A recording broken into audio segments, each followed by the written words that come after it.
pourquoi m'embêter à faire des journées de DA où t'as le client sur le dos, Merci de rappeler ce que je subis. les égos de tous les acteurs qui, voilà, ceux qui viennent pas parce qu'ils sont en retard, ceux qui ont oublié, ceux qui veulent pas faire ce que tu leur demandes, ceux que... Oh, non, allez. C'est depuis 1999, sur le dernier film de Stanley Kubrick, Eyes Wide Shut, que Danielle Douay commence à doubler Nicole Kidman. Elle accompagne depuis l'immense carrière de l'actrice australienne et sa foultitude de rôles divers et variés. Danielle nous raconte son admiration pour elle. Mais il y a aussi l'actrice anglaise Christine Scott Thomas, qui parle très bien français, donc on la salue au passage, mais qui préfère que ce soit Danielle qui la double. Et puis Danielle a repris Gillian Anderson, l'immense Dana Scully des X-Files, que faisait Caroline Bone jusqu'à sa disparition en 2014. On pourrait également citer Carrie-Anne Moss, la Trinity de Matrix, mais encore Molly Shannon, Frances McDormand, Jeanne Tripplehorn, Gina Gershon, Mira Sorvino, Sally Hawkins, Emily Watson, Ellen Hunt ou bien Julianne Nicholson. En somme, il y a bien des choses à voir et à discuter. Alors on s'est connus il n'y a pas si longtemps tous les deux sur la série Paradise pour la comédienne Julianne Nicholson sur le rôle de Sinatra. C'est la première fois qu'on travaillait ensemble. Alors pour tous ceux qui se demandent, et n'hésite pas à être franche, voire sévère, comment as-tu vécu l'expérience ? Oh, très bien. Okay. Je ne te cache pas que j'étais un peu inquiète parce que je ne te connaissais pas. Quand tu connais pas un DA, tu te dis à quelle on sauce a toujours je vais être un mangé. peu de trac et puis... Trac Oui, moi avec j'ai toujours un peu le trac. palmarès quand même. Oui. Non, j'ai toujours un peu le trac. Okay. Mais ce qui est sain, je trouve. Enfin, okay. Tu vois, ça prouve que... Tu te remets en question. Ouais. Ouais. Je crois que c'est important. Ouais. Et puis, bon, alors là où je vais être très franche... Aïe, je vais m'en prendre. Il y a dans notre métier récemment énormément de directeurs artistiques ou directrices artistiques qui ont fleuri comme ça, qui sont des gens que je ne connais pas du tout, qui parfois me laissent des messages comme si c'était évident qu'on se connaissait et ça s'est pas du tout passé comme ça pour toi déjà. Et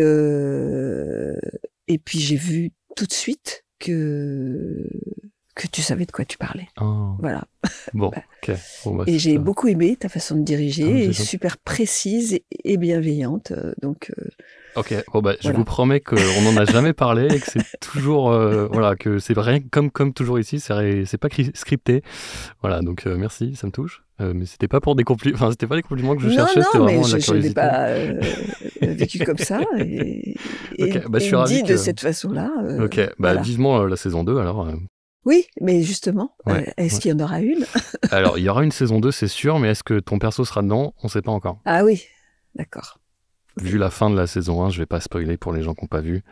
Mais c'était une très chouette série. Oui, intéressante. Des choses à jouer, on s'est bien marré. Des beaux rôles. Avec toi, Damien, et puis Elias. Comment t'as su que tu voulais devenir comédienne? Comment j'ai su T'étais toute petite? Oui, je pense que quand j'étais petite, je me racontais tout le temps des histoires où je faisais des personnages différents. Ouais. Je m'inventais des vies. Ok. Le soir de ma chambre, toute seule. Et j'ai eu l'occasion, quand j'avais 14 ans, de fréquenter dans une amicale laïque un cours de théâtre. Ok. Enfin bon, activité de loisir, quoi. Ouais. Et je ne sais plus très bien qui j'avais rencontré qui m'avait dit « Ah, mais viens bon. D'accord, donc un et peu ça a hasard. été, et en même temps, ma prof de français, qui s'appelait Madame Courtois, je tiens à lui rendre hommage, avec une de ses classes, qui était la mienne, quand j'étais en 4e, donc c'était au même âge, a décidé de monter le Bourgeois gentilhomme avec cette classe qui était particulièrement intéressée par le théâtre, et elle a monté une compagnie qui a duré jusqu'à la terminale, et on montait 2 spectacles par an, et voilà, c'était parti, quoi.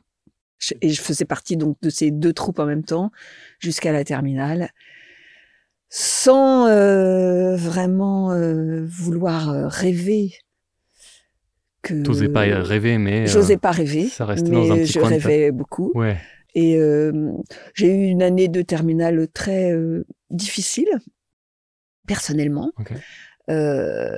Et à la fin de cette année, au mois de mai, après plusieurs épisodes douloureux, mon père, un jour que je suis rentrée d'une répétition particulièrement enjouée, m'a dit « Mais tu dis toujours que tu sais pas ce que tu veux faire plus tard, mais pourquoi tu serais pas comédienne ?»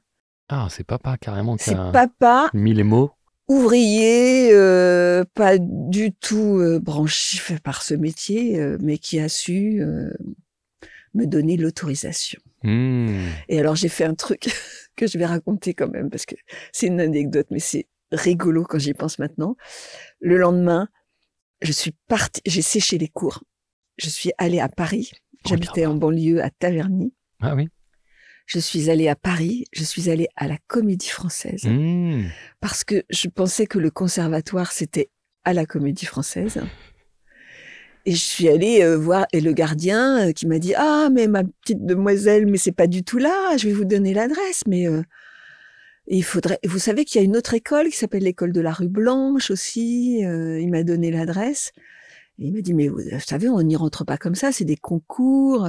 Oui, mais je veux savoir... » Et il m'a dit, je pense que pour vous, ce serait mieux d'essayer d'abord la rue Blanche. Ok. Et j'ai essayé la rue Blanche, où j'ai été prise à l'unanimité au premier tour, mais je me suis fait étendre au deuxième tour, et j'ai rencontré un garçon qui était dans mon lycée et qui faisait aussi du théâtre, pas avec moi, mais avec une autre troupe. Ok. Et il m'a dit, mais si t'es pas prise ici, ce qui sera bien, parce que tu vas te retrouver avec des gens qui ont fait des cours et tout ça, tu vas te faire snober, tout ça. Va chez Périmonie. Et donc je suis allée chez Périmonie comme ça. Qu'est-ce qui t'a... Voilà ma petite histoire. Qu'est-ce qui t'a parlé dans ce rapport au jeu, à s'inventer des histoires, à se raconter s'inventer des histoires et être quelqu'un d'autre, je crois. T'avais besoin d'une échappatoire? Ouais, je crois. Ok. C'était la meilleure quand je me retourne vers ça, bien sûr. je l'analysais pas du tout à ce moment-là. Mais quand je me pose la question, je me dis que c'est ce qui me plaît dans ce métier, c'est d'être quelqu'un d'autre. C'est de vivre d'autres vies. D'être quelqu'un d'autre, ouais. Mais... Et d'avoir la possibilité d'être plein d'autres. Ouais. Donc c'est pas seulement fuir toi, c'est aussi explorer. Oui, parce que les autres m'intéressent beaucoup aussi. Enfin, vraiment, je suis toujours très intéressée par les histoires des autres, ce que je découvre dans la littérature, dans le cinéma, dans le théâtre. Tu lis beaucoup? Ouais, je lis pas mal. C'est bien les histoires. Oui, je suis en train d'en lire une extraordinaire en plus. Donc, tu manges des bouquins? C'est très variable. Ouais. Je peux rester un mois ou deux en essayant des livres ou en n'ayant pas du tout envie de lire, puis en essayant des livres et les laisser tomber. Après, les livres sont peut-être pas aussi à la hauteur de ce que tu attendais. Non, c'est sûr. Voilà. Mais ça m'est arrivé d'en reprendre parce que c'était pas la bonne période et de les apprécier. Et je peux, par période, les dévorer les uns après les autres. Mais là, je sens que je suis dans un tel livre, en plus, très gros, et j'en lis deux en même temps, d'ailleurs. Voilà. J'ai mon livre de métro. Ah oui, je sais pas faire ça, ok, d'accord. Moi, je sais pas faire ça, mais sauf que depuis que je prends beaucoup le métro, que j'ai le métro en bas de chez moi... Alors, c'est quoi un livre de métro? C'est un livre qui est plus petit, qui est pas trop lourd. Ok, et plus facile à comprendre ou moins compliqué ou... Ouais, qui accroche bien. Alors c'est soit un livre où les chapitres sont pas forcément... Je pense à un livre que j'ai commencé à lire, je l'ai laissé un peu tomber, mais je le reprendrai sans doute, qui s'appelle Les Grandes Oubliées, qui est sur le fait toutes les femmes oubliées depuis la préhistoire jusqu'à nos jours. Oh, okay. Les femmes qui ont fait beaucoup de choses et dont les faits ont été effacés par l'histoire. Et il y a plein d'exemples super intéressants. Des gens qui ont et ça, c'est récupéré. des chapitres sur la préhistoire, le Moyen-Âge, la Révolution. Donc, c'est facile à lire s'il n'y a pas de suite. On peut lire un chapitre sur un trajet de métro. Ouais. Et là, en ce moment, je suis sur un polar, donc je suis complètement. J'ai déjà raté une station, hein, évidemment. Ça m'est arrivé avec un podcast, moi, une fois. Je suis pas du genre à rater mes stations. Je m'en inquiète 2 ou 3 à l'avance. Mais là, j'étais en plein dans mon podcast et ça parlait d'un truc qui m'intéressait. Ah, et les portes se referment et j'étais pas censé. Oui. Voilà. Donc oui, ça arrive quand on est pris là-dedans. Et par ailleurs, j'en ai un autre qui est très gros, qui est La Maison vide de Laurent Mauvigné, c'est une saga familiale extraordinaire, écrit d'une façon. Parce que je suis très sensible à la façon dont c'est écrit. Souvent, et ça m'arrive souvent dans les traductions, je laisse tomber les livres parce que je trouve Google ça Trad très, très pénible à lire, quoi. Ouais, ça arrive de plus en plus, malheureusement. Mais oui, et c'est pas fini. Bah... Absolument, merci de nous encourager. Ok, en 2004, tu as joué au théâtre Une comète à Cuba, et mis en scène par Céline Monsara. Tout à fait. Tu pourrais me raconter ? C'était super. C'était super, j'adore Céline. Vous connaissiez bien du métier ? Oui, on se connaissait bien. Ce qui était très curieux, c'est que malgré tout, elle avait déjà fait une lecture, travaillé sur une lecture publique, même d'ailleurs, qui avait été faite de sa pièce. Okay. Et c'était pas du tout moi qui faisais ce rôle, enfin qui avait lu ce rôle. Elle n'avait pas du tout pensé à moi pour ce rôle. D'accord. Parce qu'elle me voyait aux antipodes de ce personnage. Et en fait, la fille qui devait le jouer est partie habiter au Québec. Ah. Et Chris. Oui. Et une autre des comédiennes lui a dit « Mais tu devrais prendre Daniel ». Je dis « Ça va pas, c'est pas possible, non, pas... » Si, je t'assure. J'étais tellement contente qu'elle me propose ce rôle de... Alors pourquoi ? C'était, tu connais le... Non, justement. Alors c'est les filles de la maison de Bernarda Alba de Garcia Lorca. D'accord. Qui est donc une pièce qui raconte des jeunes femmes qui sont cloîtrées dans leur maison, serrées à la vis par leur mère, épouvantable, dans une Espagne catholique et vraiment cadenassée de partout, quoi. Et une des filles désire s'échapper, enfin, elle désire toutes s'échapper par un moyen ou par un autre. Mais il y en a une qui le fait vraiment. Il y en a vraiment. une qui le fait vraiment et qui va coucher avec le beau Pepe El Romano. Okay. et qui est enceinte et voilà. Okay. Ce Pepe devant épouser la sœur aînée. Et elle, c'est la plus jeune. Et en fait, Céline a pris la pièce et elle a inventé une suite à cette pièce. Ce qui est très drôle, c'est que moi, j'avais joué la jeune très drôle. En sortant du cours d'art dramatique, justement. Et là, elle me proposait Amélia, qui est la grenouille de bénitier, vraiment super chiante et super... alors, cadenassée pour complètement mystique. Et voilà. Okay. Et donc, c'est depuis que d'ailleurs Céline m'appelle ma grenouille tout le temps. Tu sais pourquoi elle te voyait pas dans ce rôle-là et que finalement... Parce que, je sais pas, parce que je suis... peut-être je lui évoquais tout le contraire de ça, d'une fille... C'est marrant ce qu'on évoque aux gens. Hein. Oui. Mais d'un metteur en scène à l'autre, c'est pas la même chose. Non, mais bon, j'ai toujours joué les...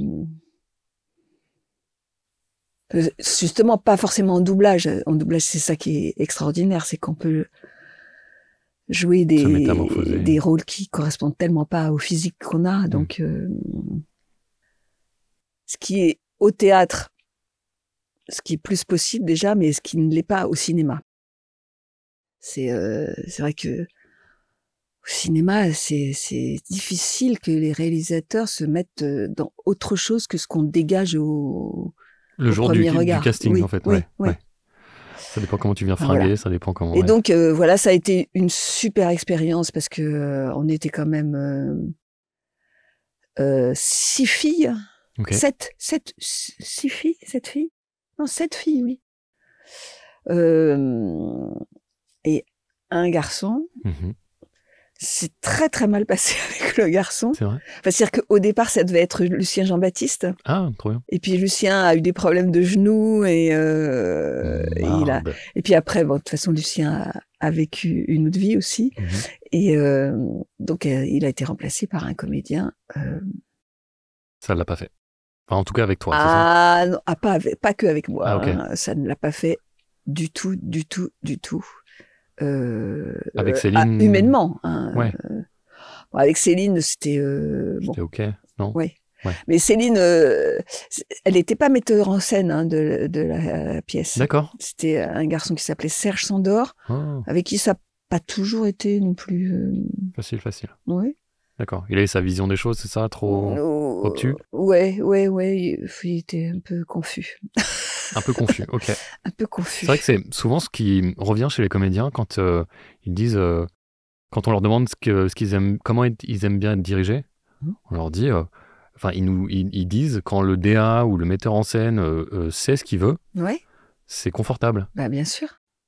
Bien sûr.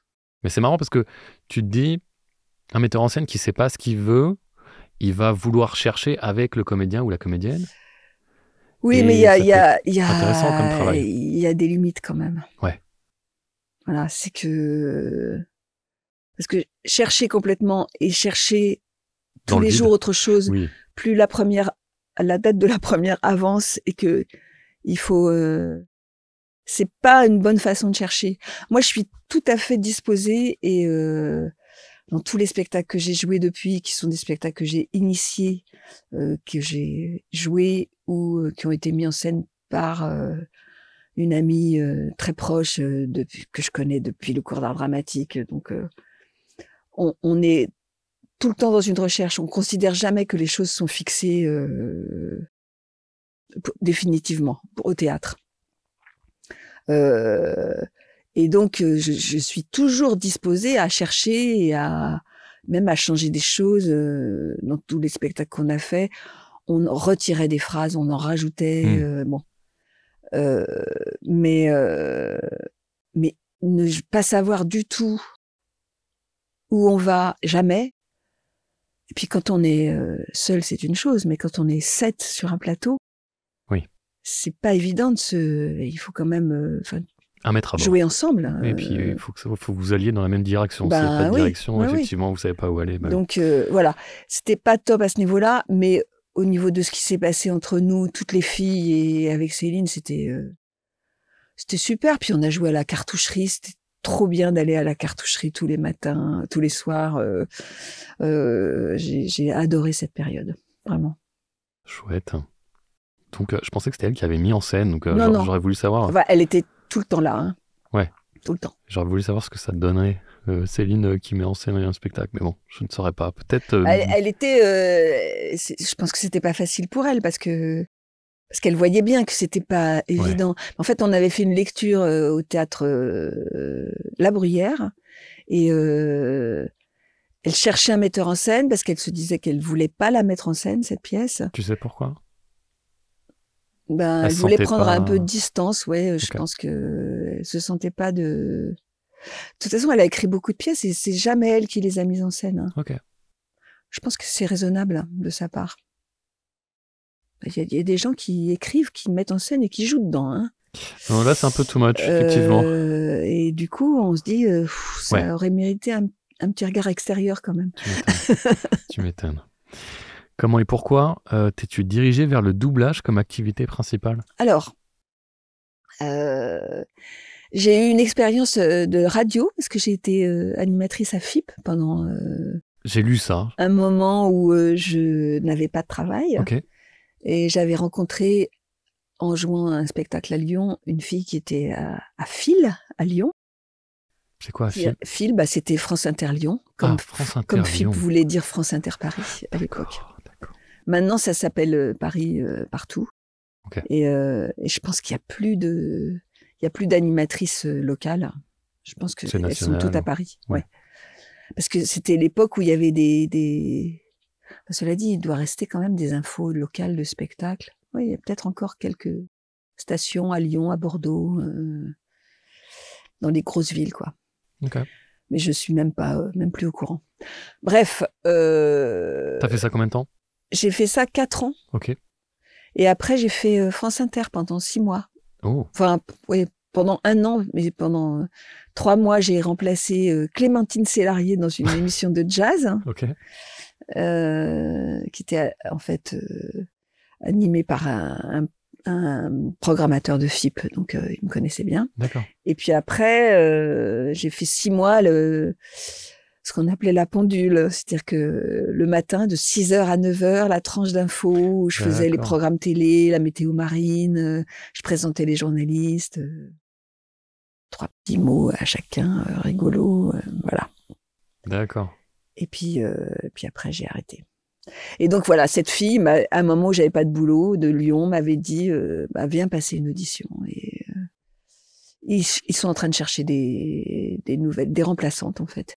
Et j'ai été remplaçante pendant 4 ans, mais j'ai travaillé tout le temps parce qu'il y en avait toujours une qui était enceinte, qui partait en vacances, qui RTT. RTT, ça n'existait pas encore. Ouais. Mais donc je me suis rendu compte que j'aimais bien le travail au micro à ce moment-là. Et puis donc, j'ai bossé à France Inter, j'ai fait un bébé, et j'ai arrêté France Inter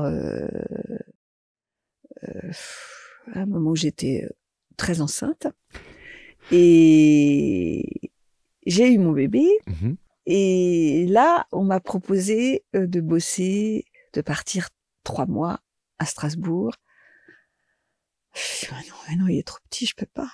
Un spectacle de théâtre. Bah, après, on m'a proposé 3 mois à Grenoble, et je dis non, mais je vais pas pouvoir partir. Ouais.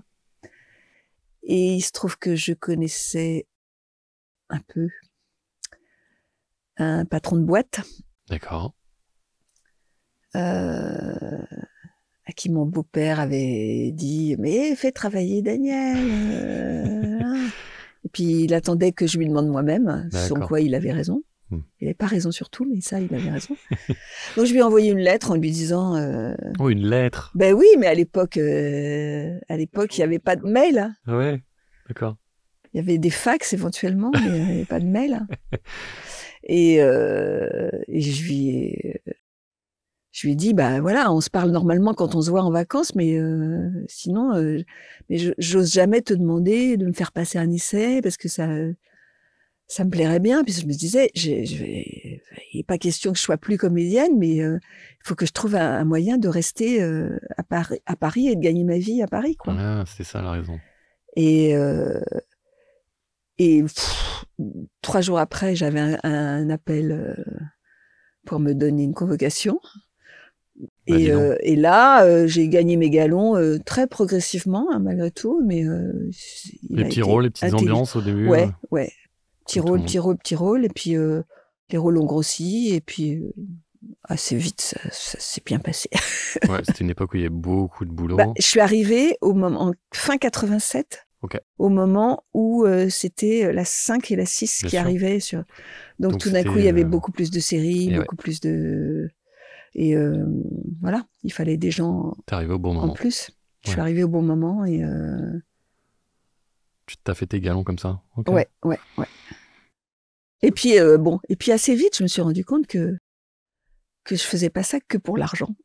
Parce qu'au début, c'était vraiment pour gagner ma vie et pour continuer à travailler dans ce que je savais faire. Ouais. Mais il y avait une vraie affinité avec le micro. Bah oui, j'ai beaucoup aimé ça. Qu'est-ce qui t'a plu dans ce justement, rapport la possibilité de parcourir des rôles tellement différents. Même si au début, j'ai fait beaucoup de petites pépettes, des serveuses, des infirmières, des secrétaires.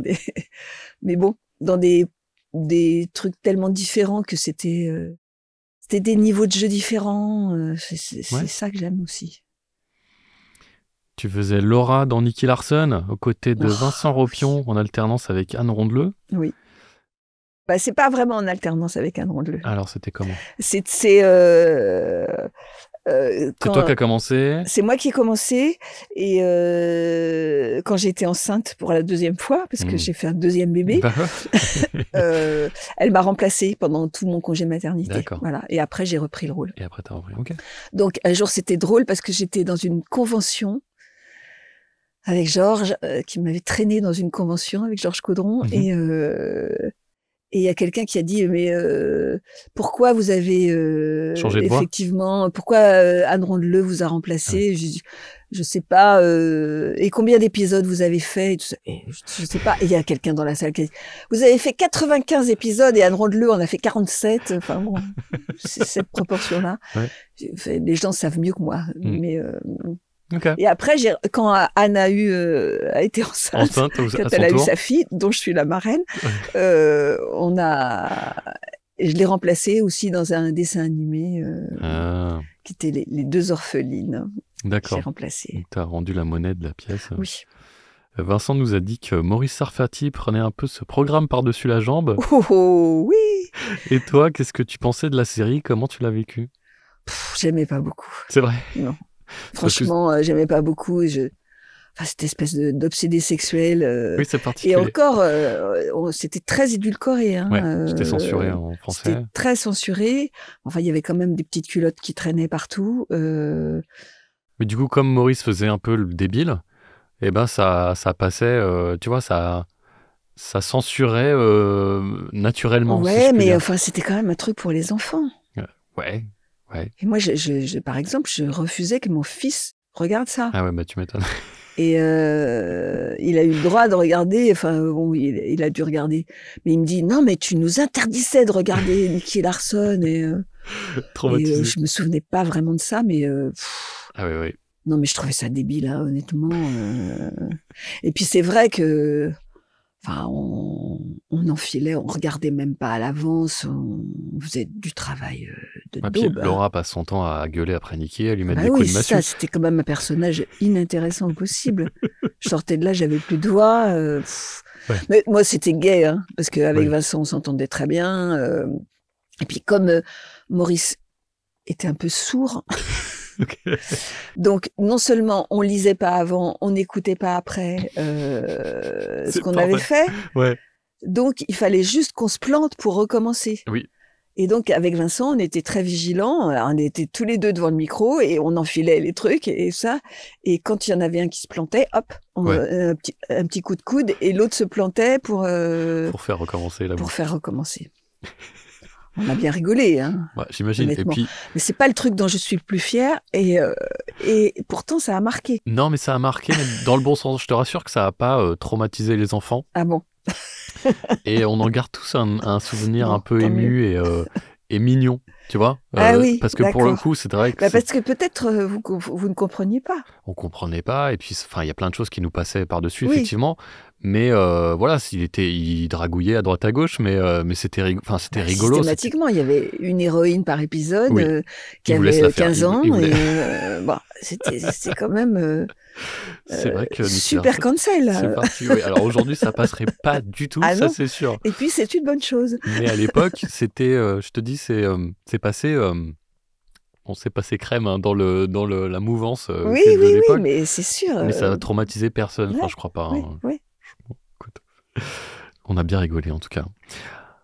On va passer sur une autre ambiance. En 1999 sort le dernier film de Stanley Kubrick, Eyes Wide Shut. Oh là là.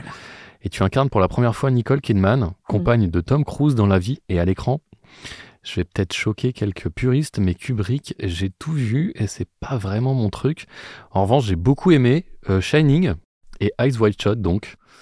Avais-tu des affinités avec ce réalisateur controverse? Tout à fait. Moi, c'était ton... oui, j'aime beaucoup. J'aime beaucoup.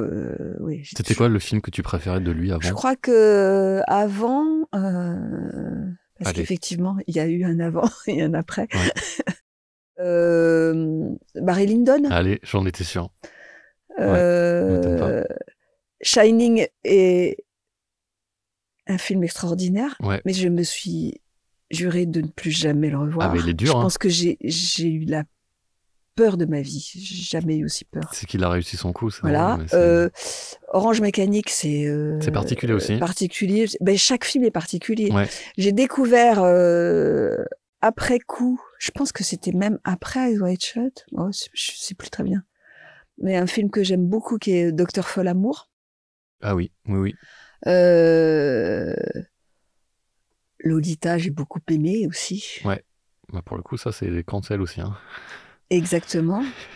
Mais sauf que Lolita, le livre n'est pas cancel. Enfin, et le film est une dénonciation de ça. Ça a été récupéré. Il y a eu tout un débat, et très récemment d'ailleurs là-dessus. Mais le film n'est pas à la gloire du personnage principal, hein, de toute façon. Et le livre non plus.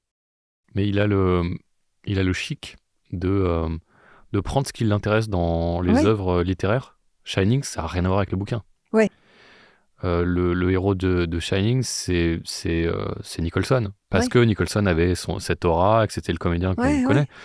Le livre, c'est fondé, ça tourne autour de Danny, le petit garçon, en fait. Oui. Et donc ça donne... Déjà, tu changes de point de vue. Son petit vélo. Son petit vélo, bien sûr. Non, mais bon, voilà. Je trouve que c'est un grand réalisateur. Je pense complètement... Péter du casque. Oui, parce qu'il a fait tellement de films différents. C'est ça que j'admire aussi, peut-être, capable de faire les choses, et puis à chaque fois jusqu'au bout, quoi. Ah bah ça, on peut pas lui enlever, oui, c'est et sûr. Eyes Wide Shut, franchement, mais c'est pareil, c'est adapté d'une nouvelle, hein, de Schnitzler. Ok. Qui s'appelle La Nouvelle Rêvée, qui est assez différente, enfin. D'accord. Mais pas connaissance l'essence même, c'est le film. D'accord. Qui a été très très décrié, hein, au moment de sa sortie. Moi, plein de gens me disaient oh là là, moi j'adore Kubrick, mais alors franchement, alors toi c'est le contraire visiblement.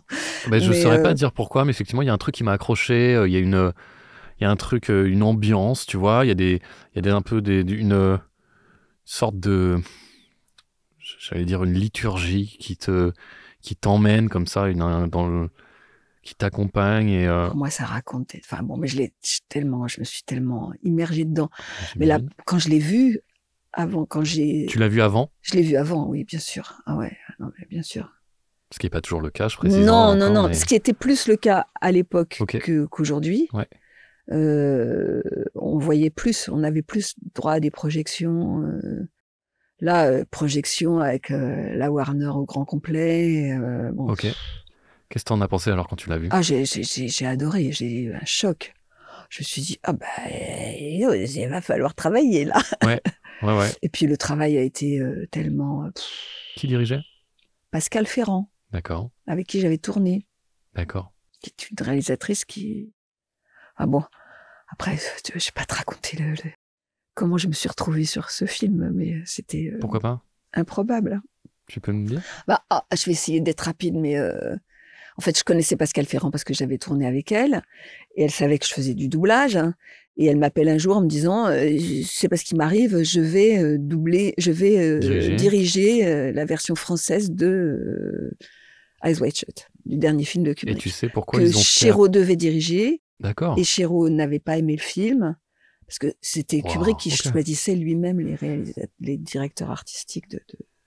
D'accord. Et elle me dit, dis-moi rapidement, dis-moi des trucs sur le doublage, comment il faut faire pour diriger et tout ça. Et je lui dis, écoute, de toute façon, tu sais diriger les comédiens. De toute façon, il va y avoir tout un staff autour de toi pour ce genre de trucs. T'inquiète pas, voilà, tu diriges des comédiens. Bon, je vais à Londres revoir le film dans 2 jours. Je te rappelle après pour te dire, pour que tu m'en dises plus et tout ça. Elle me rappelle. Et elle me dit, j'ai vu le film, alors c'est un monument. Bon, alors je te le dis tout de suite, tu doubleras pas Kidman parce que c'est pas du tout pour toi. Mais qu'est-ce que ça veut dire, c'est pas du tout pour toi? Elle trouvait que c'était pas du tout pour moi. trouvais que c'était C'est pas pas ton emploi, comme on dit. Oui, voilà, c'est ça. Encore une histoire de... De point de vue. Elle m'avait fait jouer une coiffeuse, une pauvre coiffeuse. Ok. Tu vois, de province, super malheureuse avec son mari et son fils et tout ça. Bon, donc elle voyait pas du tout, elle me voyait pas du tout là-dedans. D'ailleurs, quand elle m'avait fait jouer ça, elle m'avait dit c'est pas du tout pour toi, mais je trouve ça intéressant. Voilà. Et donc on me voit jamais dans ce qu'il faut. Donc et elle me dit mais il y a plein de rôles de femmes, donc de toute façon je te donnerai un rôle, c'est sûr. Et puis, elle me rappelle, une semaine après, en me disant est-ce que tu es libre le jour de l'Ascension? Je voudrais faire passer des essais à Vincent Pérez pour doubler Tom Cruise. Et il faut quelqu'un pour lui donner la réplique. Donc, est-ce que tu veux bien venir? Je dis bah ouais, bien sûr. Moi, ça m'excitait. Ouais. Puis je me disais, je vais lui montrer ce que je sais faire quand même. Tiens, bah voilà, c'est bien. Et là, d'une part, il y avait Vincent Pérez, après il y a eu Yvan Attal. Ouais. Et je dîne avec elle le soir et elle me dit mais attends, non mais attends, ça le fait carrément. T'avais réussi à la convaincre. Et puis en plus, tu es quand même, tu vois, ça se voit que tu es super à l'aise avec l'exercice. Donc c'est quand même tellement difficile ce film que... Eh ouais, ça l'a rassuré. Mais ce qu'il y a, c'est qu'on m'a demandé une petite vedette. On m'a demandé pour Vincent Pérez, Yvan Attal, et elle a fait passer des essais à Karine Viard, Marianne Denicourt. Tu vois, il voulait ce qu'on appelle une star talent. Exactement. Et donc, elle a hésité jusqu'au dernier moment parce qu'elle avait quand même carte blanche. Elle devait proposer son casting. Et si c'était pas s'il y avait un problème sur un des personnages, bon, elle devait faire rebrousser chemin et si tu veux proposer quelqu'un d'autre. Mais à partir du moment où elle présentait un casting, si c'était accepté, c'était accepté. Et elle a joué. Jusqu'au dernier moment, j'ai été en lice avec Dominique Blanc. Ok. Et elle m'a dit, tu l'as emporté sur le fait que je me suis dit que c'était tellement difficile que tu saurais plus le faire au niveau doublage. Elle avait besoin que tu la rassures. Pour une fois, le doublage m'a servi à quelque chose. Tu vois, oui, très bien, très bien. Et voilà, et c'était une expérience. Enfin bon, tu vois, ça a duré. Tu te rappelles les essais là? Tu te rappelles ce que tu avais passé, ce qui a duré? C'était la scène pour les deux, c'était la scène du pétard. Ouais. Pour lui, c'était pareil aussi. Hein. Et donc la scène du pétard, je l'ai donné la réplique, je l'ai bien fouillée. On a passé 1h30 avec Vincent Pérez. D'accord. Après 3 heures avec Attal. Ah ouais. Et moi, elle m'a refait faire un essai pour moi pendant 3 heures aussi. Waouh. Ouais, non, c'était pas. Vous avez travaillé un peu à la Kubrick, j'ai envie de dire. Oui, mais bien sûr. Parce que apparemment, lui faisait jusqu'à 40 prises en fait. Raconte le couple, Cruise et Kidman, dans le making of. Il disait que il allait jusqu'à nous exténuer pour qu'on n'ait plus d'idées, et il allait du coup encore plus loin que ça. Ah oui, je sais. Particulier comme méthode, mais. Et tu vois, cette scène qui dure 14 minutes quand même, quand on l'a enregistrée, on a passé 2 jours et demi dessus. En combien de temps t'as fait le film? Il y a eu 15 jours d'enregistrement. Enfin, 15 jours, pas 2 semaines, 15 jours. Ouais. Et moi, j'ai passé 7 jours. Oh là là. Ouais, c'est pas mal. Ouais.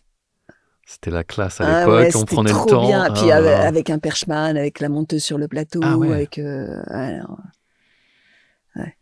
Mince. L'ingénieur du son étant celui qui mixerait, qui est Jean-Pierre Laforce, qui est, tu vois, qui porte bien son nom. Grand ingénieur un grand mixeur. Non, c'était trop bien. Donc toi, t'as adoré le film? Ouais. J'ai adoré le film, j'ai adoré le travail que j'ai fait dessus. Enfin, tu vois. Bon. Il n'y a rien qui t'a fait peur dans ce rôle qui était le plus gros que t'aies jamais fait?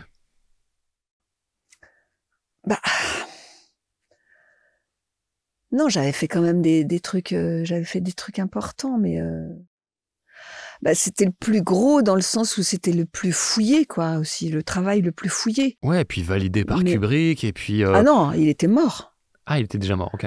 Non, parce que pour la petite histoire, ce qui est assez intéressant aussi, c'est que Kubrick était mort. Et c'est pour ça que, à mon avis, Chéreau a pas osé il n'aurait pas osé dire non à Kubrick, je pense. Entre-temps, Kubrick avait choisi Chéreau, Carlos Saura pour la version espagnole, le réalisateur de Heimat pour la version allemande, Ok. et Ettore Scola pour la version italienne. Et son truc, c'était qu'il voulait réunir toutes les équipes, les 4 équipes, à Londres, dans le même studio. Ouais. Pardon. Je t'en prie. Et que lui, il passerait successivement dans les 4 studios pour faire refaire et tout. Ah ouais, donc... Pour vérifier. Le ça ne s'est pas fait comme ça. Ah ouais, bah heureusement. Mais t'imagines. Et je pense que si ça avait été... De toute façon, si ça avait été Chéreau, ça aurait pas été moi. Jamais je me serais retrouvée on sait sur pas, ce on coup. sait jamais, mais... Non. Non. Peut-être que, tu vois, on sait jamais, hein, il aurait dit non, et puis finalement, ta copine t'aurait appelé, et puis finalement, il aurait dit, oh, finalement, j'ai réfléchi, puis oui, et du coup, il récupère son casting, et puis, ouais, tu vois, on sait jamais. Je sais pas. Ah, mais ça aurait été fou, hein. Chéreau supervisé par Kubrick. Ça aurait été Dominique Blanc, du coup, tu vois, parce qu'elle l'aurait fait avec Chéreau. Je sais pas. Écoute, non, mais enfin, bon, écoute... l'histoire est ce qu'elle est. L'histoire est ce qu'elle est, et je bénis... Donc j'imagine que c'est, en dehors du fait qu'il t'a apporté Nicole Kidman pour les années à venir, pour les décennies à venir, il a une place à part dans bien sûr. ta filmo, dans ta Voxo. Bien sûr. Ok, c'est marrant. Et d'ailleurs, quand j'ai rencontré Kidman, je lui ai apporté... Quand est-ce que tu as rencontré Kidman ? J'ai rencontré Kidman quand elle tournait Grâce de Monaco, qui est le seul film que j'ai pas doublé. Drôle. Oui. Donc, enfin, pas le seul, mais l'un des rares. Un des seuls, un des rares que j'ai pas doublé depuis que je la double. Et comment ça s'est passé ? Dans quel contexte ? Parce que j'avais un ami qui était ingénieur du son sur le film et qui m'avait dit si tu veux, viens. Et donc, je suis allée et comment dans la banlieue d'Anvers, tourner là-bas, me perdre dans cette petite gare et tout. J'arrive dans cet immense studio et voilà, c'était compliqué, hein, parce que c'était gros tournage et tout ça, en plus, il y avait des journalistes ce jour-là. Compliqué quoi ? De se faire une place ? Compliqué d'oser l'approcher. Ouais, quoi. tu te sentais qu'une petite souris. J'avais vu son coach qui était au courant que je venais et tout ça, qui m'avait super briefé sur le rôle et tout. Puis après, c'était un peu à moi d'oser... Comme avec le monsieur que tu as appelé pour ton premier rôle de doublage, finalement. Voilà, c'est ça. On a les clés en main parce de qu'en fait, notre propre destin. Elle tournait les appartements princiers du Palais de Monaco, qui se faisaient en studio. Donc, et donc ils étaient complètement... C'était un appartement qui était reconstitué sur le plateau. Et elle était avec Tim Roth, qui jouait Régnier. Elle allait tourner, puis entre les plans... une fois qu'ils avaient mis en place les plans pour la lumière, etc., elle revenait s'asseoir dans les fauteuils avec Tim Roth. Et c'était là qu'il fallait... Mais comme elle était avec Tim Roth, assise dans son fauteuil, en train de manger des trucs... Enfin, très abordable, hein, mais sauf que j'osais pas aller la déranger. Elle rigolait avec... Fallait prendre un balisto, lui dire « Tenez, madame, je me suis dit, il y a un moment où je me suis dit, mais tu vas quand même pas rentrer à Paris sans lui avoir parlé. Ah bah ouais. C'est pas possible. J'avais dit à tout le monde, je vais rencontrer Kidman. Et ouais, t'avais plus le choix. Et donc, je me suis placée à la sortie du décor et je me suis dit, voilà, la prochaine fois qu'elle sort, je vais aller lui parler. Et donc, elle est sortie, je lui fais un grand sourire, elle m'a fait un grand sourire en réponse. Puis, alors là, je me suis sentie des ailes et je lui ai dit « Hello, I'm your French voice. » « No, you're my voice, she's my voice. Hey, she's my voice. » Et là, on a parlé 5 minutes, quoi. C'était super. Elle a été super. Ils savent faire. Ouais. Mais t'as visité les décors et tout. Elle m'a mise dans les mains du producteur indien, un tout petit bonhomme qui m'a emmené visiter les décors. Très bien. Je suis allée voir le metteur en scène qui m'a dit à bientôt alors. Et puis j'ai pas fait le film. Ah mais j'ai pas fait le film parce que c'est Julie Gaillet qui l'a fait. Ah oui, d'accord. Mais bon, t'as vu Nicole. J'ai vu Nicole et j'avais 12 ans et demi et tu vois. Là voilà, j'étais. T'étais à Disneyland. Ah ouais, mais c'était tellement bien. Et je lui avais apporté des DVD. Justement, c'est pour ça que c'est venu comme ça. Pour lui je lui avais apporté Eyes Wide Shut, qui est le premier film. Que t'as fait. Australia, qui est parce que Australia, et les autres, parce que les autres est, je crois, le film que j'ai préféré. Ah ouais, justement, ça allait être une de mes questions. C'était la question suivante. L'une des questions suivantes, quel est le film que t'as préféré justement? Donc pourquoi les autres? Parce que j'ai adoré ce personnage, j'adore ce film. On a fait ça dans une atmosphère de presque religieuse. Si tu veux, c'est un film où il y a 5 personnages en gros. Et très atmosphérique. Ça a duré 10 jours. C'est très. Pourquoi 10 jours? Je me rappelle que ça, de ma mauvaise mémoire, ça parlait pas énormément. Ouais, mais on a beaucoup travaillé. C'est un sacré rôle pour elle. Hein. Elle a des monologues énormes et puis c'est quand même. Enfin, tu connais le film. Ouais. C'est quand même assez spécial, quoi, tu vois. Et donc, il y a des pistes dans le début du film, tout le long du film, sur le fait qu'elle est morte, en fait. Et on a travaillé là-dessus. On a très bien travaillé avec Thierry Vermut, je dois dire que c'était... Alors maintenant que tu as dévoilé un détail de l'histoire, comment tu travailles sur ce genre de choses?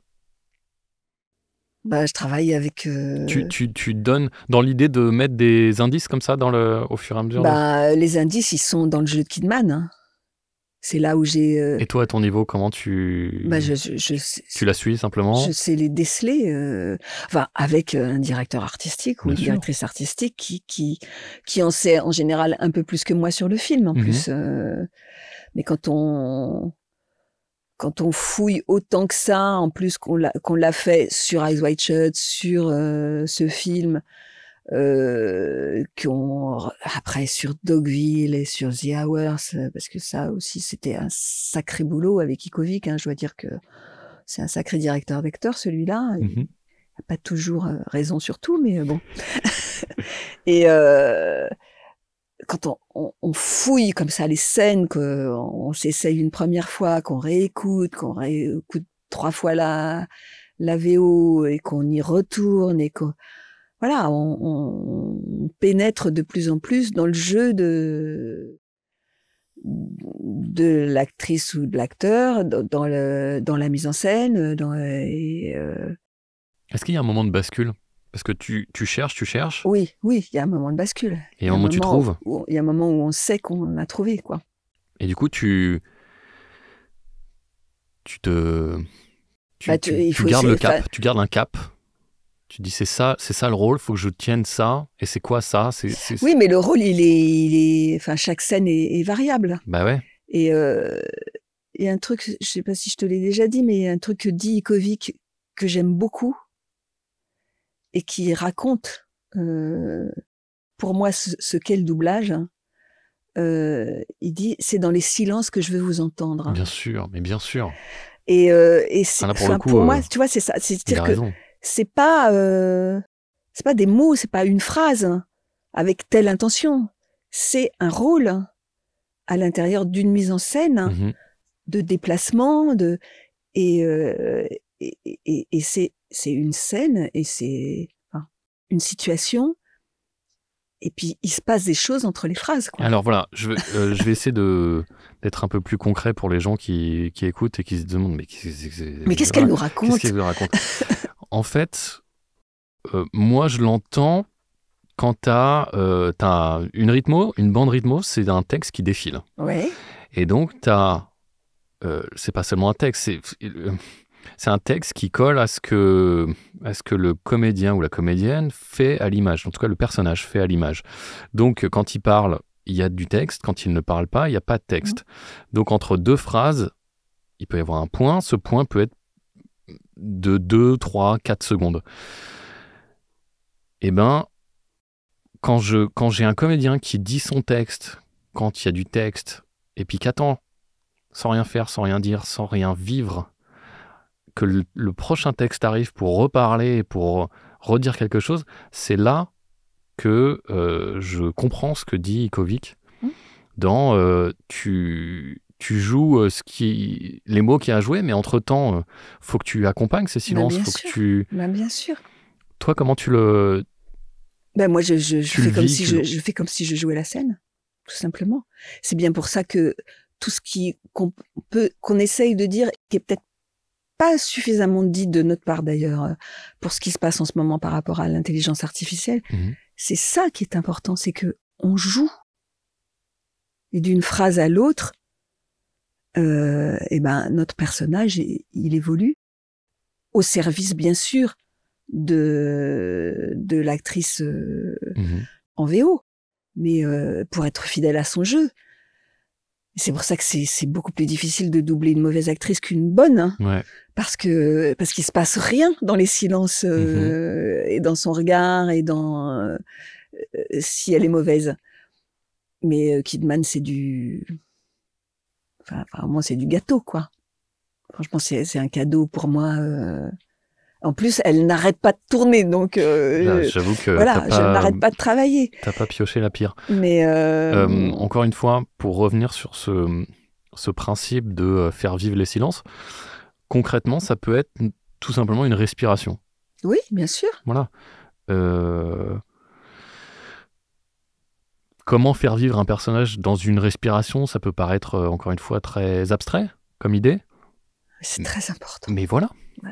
Comme le dit Daniel, c'est très important. Ouais. Il y a une respiration, enfin la précision des réacs, ce qu'on appelle, des réacs ou des respis, c'est la moitié du travail en fait, parce que...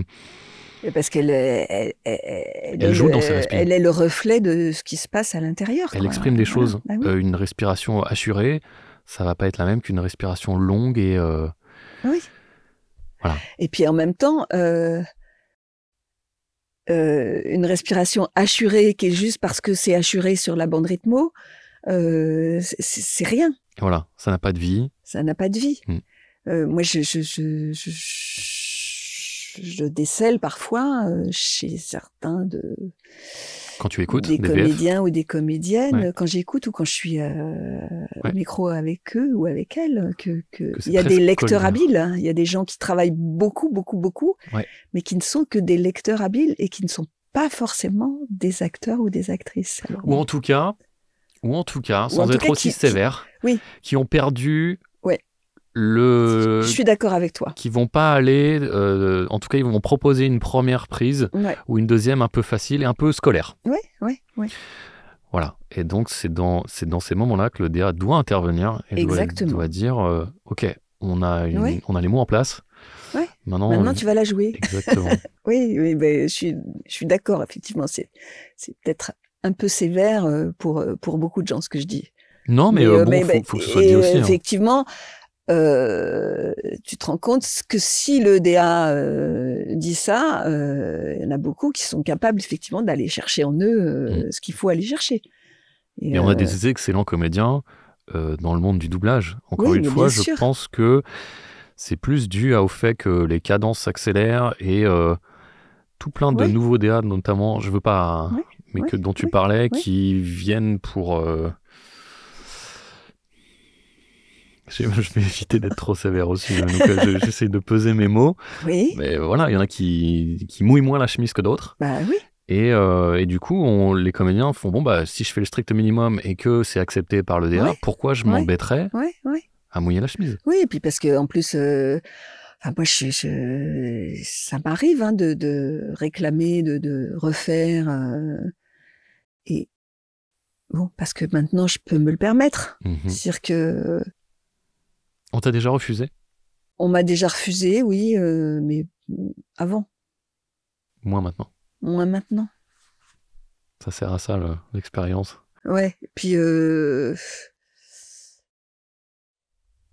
maintenant, je travaille avec les gens avec qui j'aime travailler. Non, mais c'est vrai. Ouais. C'est vrai. Je suis tranquille. J'ai pas besoin de faire des cachets et tout ça. Donc, La qualité avant la quantité. Ouais, exactement. Et voilà, j'en parle à mon aise, hein. Comme j'ai la chance de doubler des comédiennes très prolifiques et voilà, et puis qui continuent à tourner parce que c'est fou. Des comédiennes de cette génération-là, c'est pas évident non plus. Tu m'étonnes. C'est pas n'importe qui, hein, donc, justement. Nicole Kidman, que tu fais donc depuis 1999, du coup. Ouais. On a parlé de ses films, mais elle, qu'est-ce que tu penses d'elle, de son jeu? Ah bah, je trouve que c'est une actrice incroyable. La preuve en est que elle est quand même... elle ressemble un peu à une momie quand même maintenant. Oh oui. Hein, ouais, elle est vraiment... elle a un visage qui ne bouge pratiquement plus. Mm-hmm. Mais justement, là où on voit que c'est une actrice incroyable, c'est que dans ses yeux, tout passe. Et voilà. Et vraiment, vraiment tout. C'est dingue. Donc, alors en plus, je la connais bien. Je sais plus combien j'en suis, à 41 ou 42 films. Et là, je vais faire la 9e et la 10e série. Wow. Donc, parce qu'il y en a 2 que je dois faire là, qui sont reportés sans cesse, mais enfin, je devrais les faire quand même. Ouais. Elle arrête pas. Et je la connais bien. Je peux vraiment repérer quand elle est bien dirigée ou quand elle a la bride sur le cou et que elle sait pas très bien où elle va et qu'elle minaude un peu. C'est intéressant ça. Mais quand elle... je repère des gestes qu'elle a.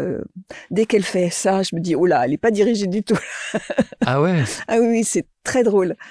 C'est très drôle. Elle a des tics. Bah oui, comme toute actrice, tout acteur qui est pas tenu, quoi, est soutenu. Et franchement, mais en plus, c'est un cadeau dans le sens où elle a fait des choses tellement différentes, quoi. C'est vrai aussi. Justement, quand j'en parle avec Céline, je lui dis que je trouve que j'ai beaucoup plus de chance qu'elle parce que Julia Roberts, déjà, elle tourne beaucoup moins. Ouais. Et en plus, elle fait toujours un peu le même film, un peu le même genre de personnage. Alors Céline me dit, non, mais il y a des rôles que j'ai faits, dans lesquels je l'ai doublé, mais qui n'ont eu aucune... aucun succès. Aucun succès, et on n'en a pas parlé du tout. Elle a voulu se mettre en danger, ça n'a pas marché. Du coup, elle revient à ce qui marche. Ah ouais, je comprends.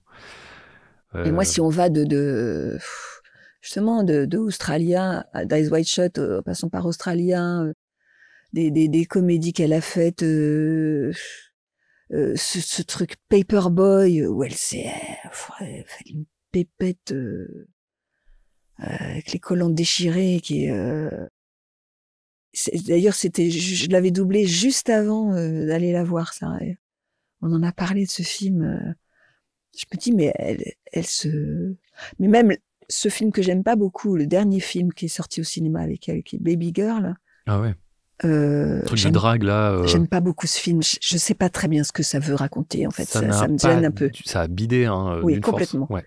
Mais c'était un travail extraordinaire. Et elle est super gonflée de faire ça, quoi. Alors, c'est ça qui est marrant, qui est intéressant. Marrant, je sais pas, mais dans un film un peu pas bien, ouais. On va être aussi gentil. Oui. T'arrives à quand même t'éclater dans son rôle. Ouais. Non, mais vraiment, là, c'était très étrange, mais c'est pareil, il y avait une ambiance sur le plateau extraordinaire, un travail d'équipe entre le garçon Alexis, Gillot, qui doublait le jeune homme. On s'est super bien entendu, on se connaissait pas du tout, mais c'était super. Michel Dorin, je le connais depuis longtemps. Et Manu Mertens, Manette, enfin, moi, j'adore bosser avec Manu, il adore bosser avec moi, enfin, donc, et le distributeur sur le plateau tout le temps, Xavier, de SND, mais super, quoi, enfin, le texte était vraiment bien, malgré tout, par moments, on cherchait, on disait non, ce mot-là, ça va pas tout à fait, et, c'était un vrai travail d'équipe et on sort de là, on se dit, enfin c'est comme si on avait vécu une aventure au théâtre. Non mais c'est vrai que j'adore ça. Bon, ça peut pas être tout le temps comme ça. Non. Et mais puis c'est vrai, on travaille de plus en plus vite. Bien, Et, oui. Et oui. Oui, t'en as parlé, elle qui était la plus belle femme du monde, a eu un peu trop recours à la chirurgie esthétique. Un petit peu, oui. Mais du coup, peu trop. Un peu trop tôt, sans doute, d'ailleurs. Si je parle, peut-être aussi, bon, ça c'est les States et c'est Los Angeles en particulier. Oui, non, mais c'est pas... C'est des injonctions qui leur sont faites, qui sont pas évidentes à contourner, à mon avis. Hein. Mais bon, elle est australienne, tu te dis, bon, elle n'est pas américaine, donc elle peut avoir... mais enfin, elle vit aux États-Unis. Mais elle vit complètement aux États-Unis depuis tellement longtemps, je pense qu'elle est tellement plongée dans cette culture. Donc si je parle de chirurgie, c'est que son articulation et ses expressions faciales, t'en parlais, sont directement impactées. En quoi ça change ton travail à toi? Le fait que avant, après? Bah, je dois dire que récemment, là, surtout sur une série, où son rôle n'est pas très intéressant, je trouve, et la série n'est pas très intéressante. Ok, rien d'intéressant. Vraiment, franchement, j'ai eu du mal parce que justement, elle joue pas quelque chose de très précis dans ses yeux, une directrice d'un truc du FBI ou de la CIA un peu secret, voilà, bon.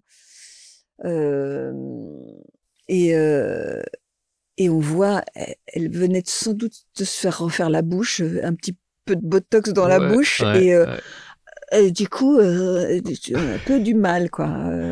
Mais toi, tu vas pas te mettre à parler comme ça pour coller non, avec mais justement, il faut tricher la chose, il faut... Alors, comment tu triches concrètement? Bah, je fais ce que je peux. T'articules moins, volontairement? Bah, il y a des moments où je suis obligée, oui. Ah, c'est fou. Ouais. Des moments où on refait à cause de la bouche, quoi. Wow. Mais genre, tu avais trop articulé. C'était trop clair par rapport à ce qu'elle propose. Oui, c'est pas que des histoires d'articulation, c'est que déjà, bon, de toute façon, le doublage au niveau de l'articulation, au niveau du placement des mots et tout ça, c'est pas facile parce que c'est pas forcément sur le mot qui est appuyé en anglais, par exemple, qu'on doit appuyer en français parce que c'est pas au même moment dans la phrase. Enfin, l'intention d'appui n'est pas au même endroit. Donc, de toute façon, ça, c'est quelque chose qui s'apprend et qui se fait, bon, un peu automatiquement quand je la double, elle, notamment, et quand on a un peu de métier. Mais tout d'un coup, on s'aperçoit que oui, avec ces bouches refaites là, ça, c'est encore plus difficile, quoi.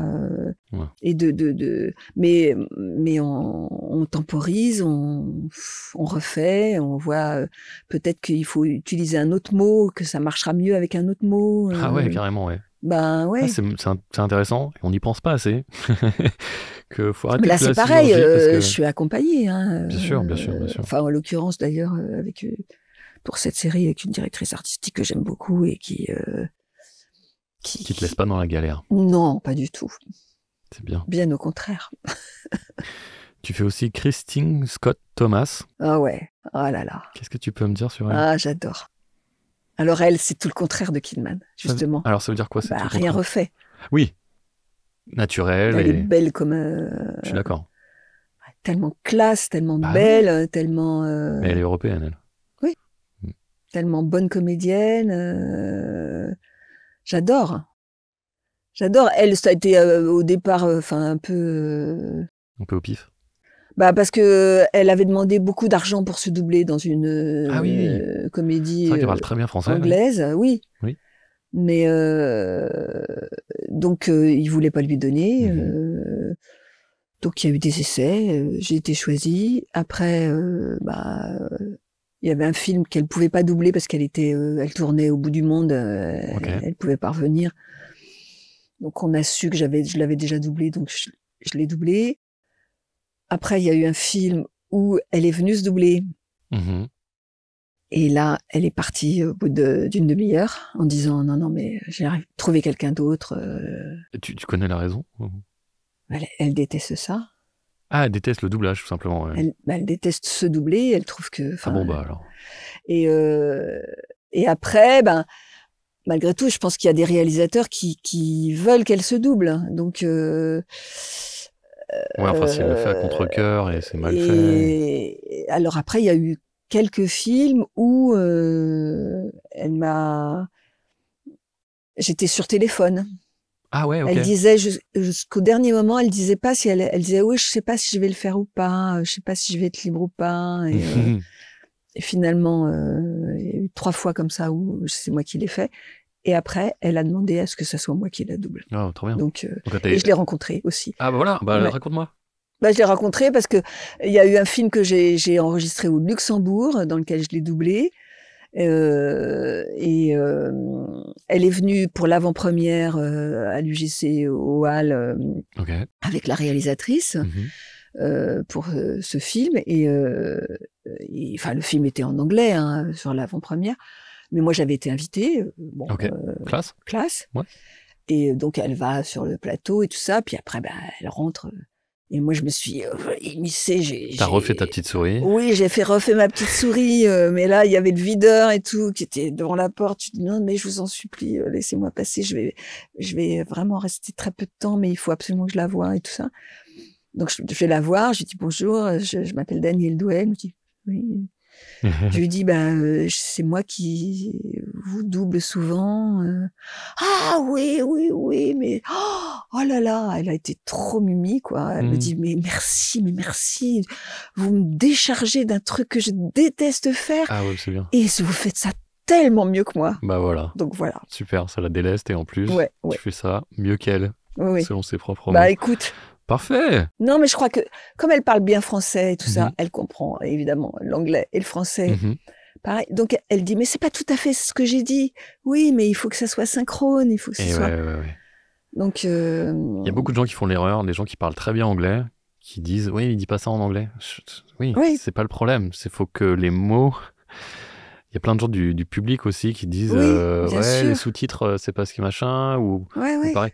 Oui, mais il faut que les mots, un O soit sur un O, donc on est obligé de tricher. Les adaptateurs sont obligés de tricher. C'est de la triche tout le temps. C'est pas que de la traduction, c'est de l'adaptation. C'est de l'adaptation et à tous les niveaux. Ouais. Quelqu'un m'a dit un jour, les Américains sont des acteurs physiques, les Français sont des acteurs cérébraux, les Anglais sont un savant mix des deux. Ouais. Qu'en penses-tu ? Je suis assez d'accord. Et justement, Kidman, elle est comme ça. Elle est australienne. Ouais. Et elle a plus un côté anglais qu'un côté américain dans son jeu, je trouve. Ça donne quoi alors un côté américain, un côté anglais dans le jeu ? Justement, c'est plus subtil. C'est plus subtil, c'est moins dans l'esbrouf, c'est. C'est drôle comme mot parce que ça colle bien avec le type de jeu de son ex-mari. Tom Cruise, il est extraordinaire. Maintenant, en plus. Il est extraordinaire, mais il joue pour la caméra en fait. Bien sûr. Voilà, c'est ça. Il joue pour le résultat. J'en ai parlé avec Jean-Philippe. Ouais. Lui et DiCaprio, je trouve qu'ils sont extraordinaires. C'est des showmen, quoi. Mais ils jouent... Je dirais pas ça de DiCaprio, moi. Je le vois. Je dirais ça de Brad Pitt. Brad Pitt, ça dépend des fois. Il sait simplifier son jeu quand il faut. Enfin, quand il faut. Quand il est dirigé, tu t'en parles. Ouais. Mais c'est vrai que c'est pas souvent. Ouais, je vois la caméra dans ce qu'ils font en fait. Oui. Mais moi, je trouve qu'il y a tellement d'acteurs et d'actrices américains. Mais en même temps, quand on les voit dans la... Moi, je suis allée plusieurs fois aux États-Unis. Et dernière fois que j'y suis allée, c'était à New York. J'ai passé 10 jours. Ouais. Et là, dans les restaurants, tout d'un coup, j'ai eu un déclic par rapport au jeu des Américains. Parce que les Américains et les Américaines, dans un resto, c'est pas, ils parlent là, très fort, et c'est it's amazing. Ouais. Et tout est amazing. Et je me dis, mais voilà pourquoi c'est si dur de les doubler.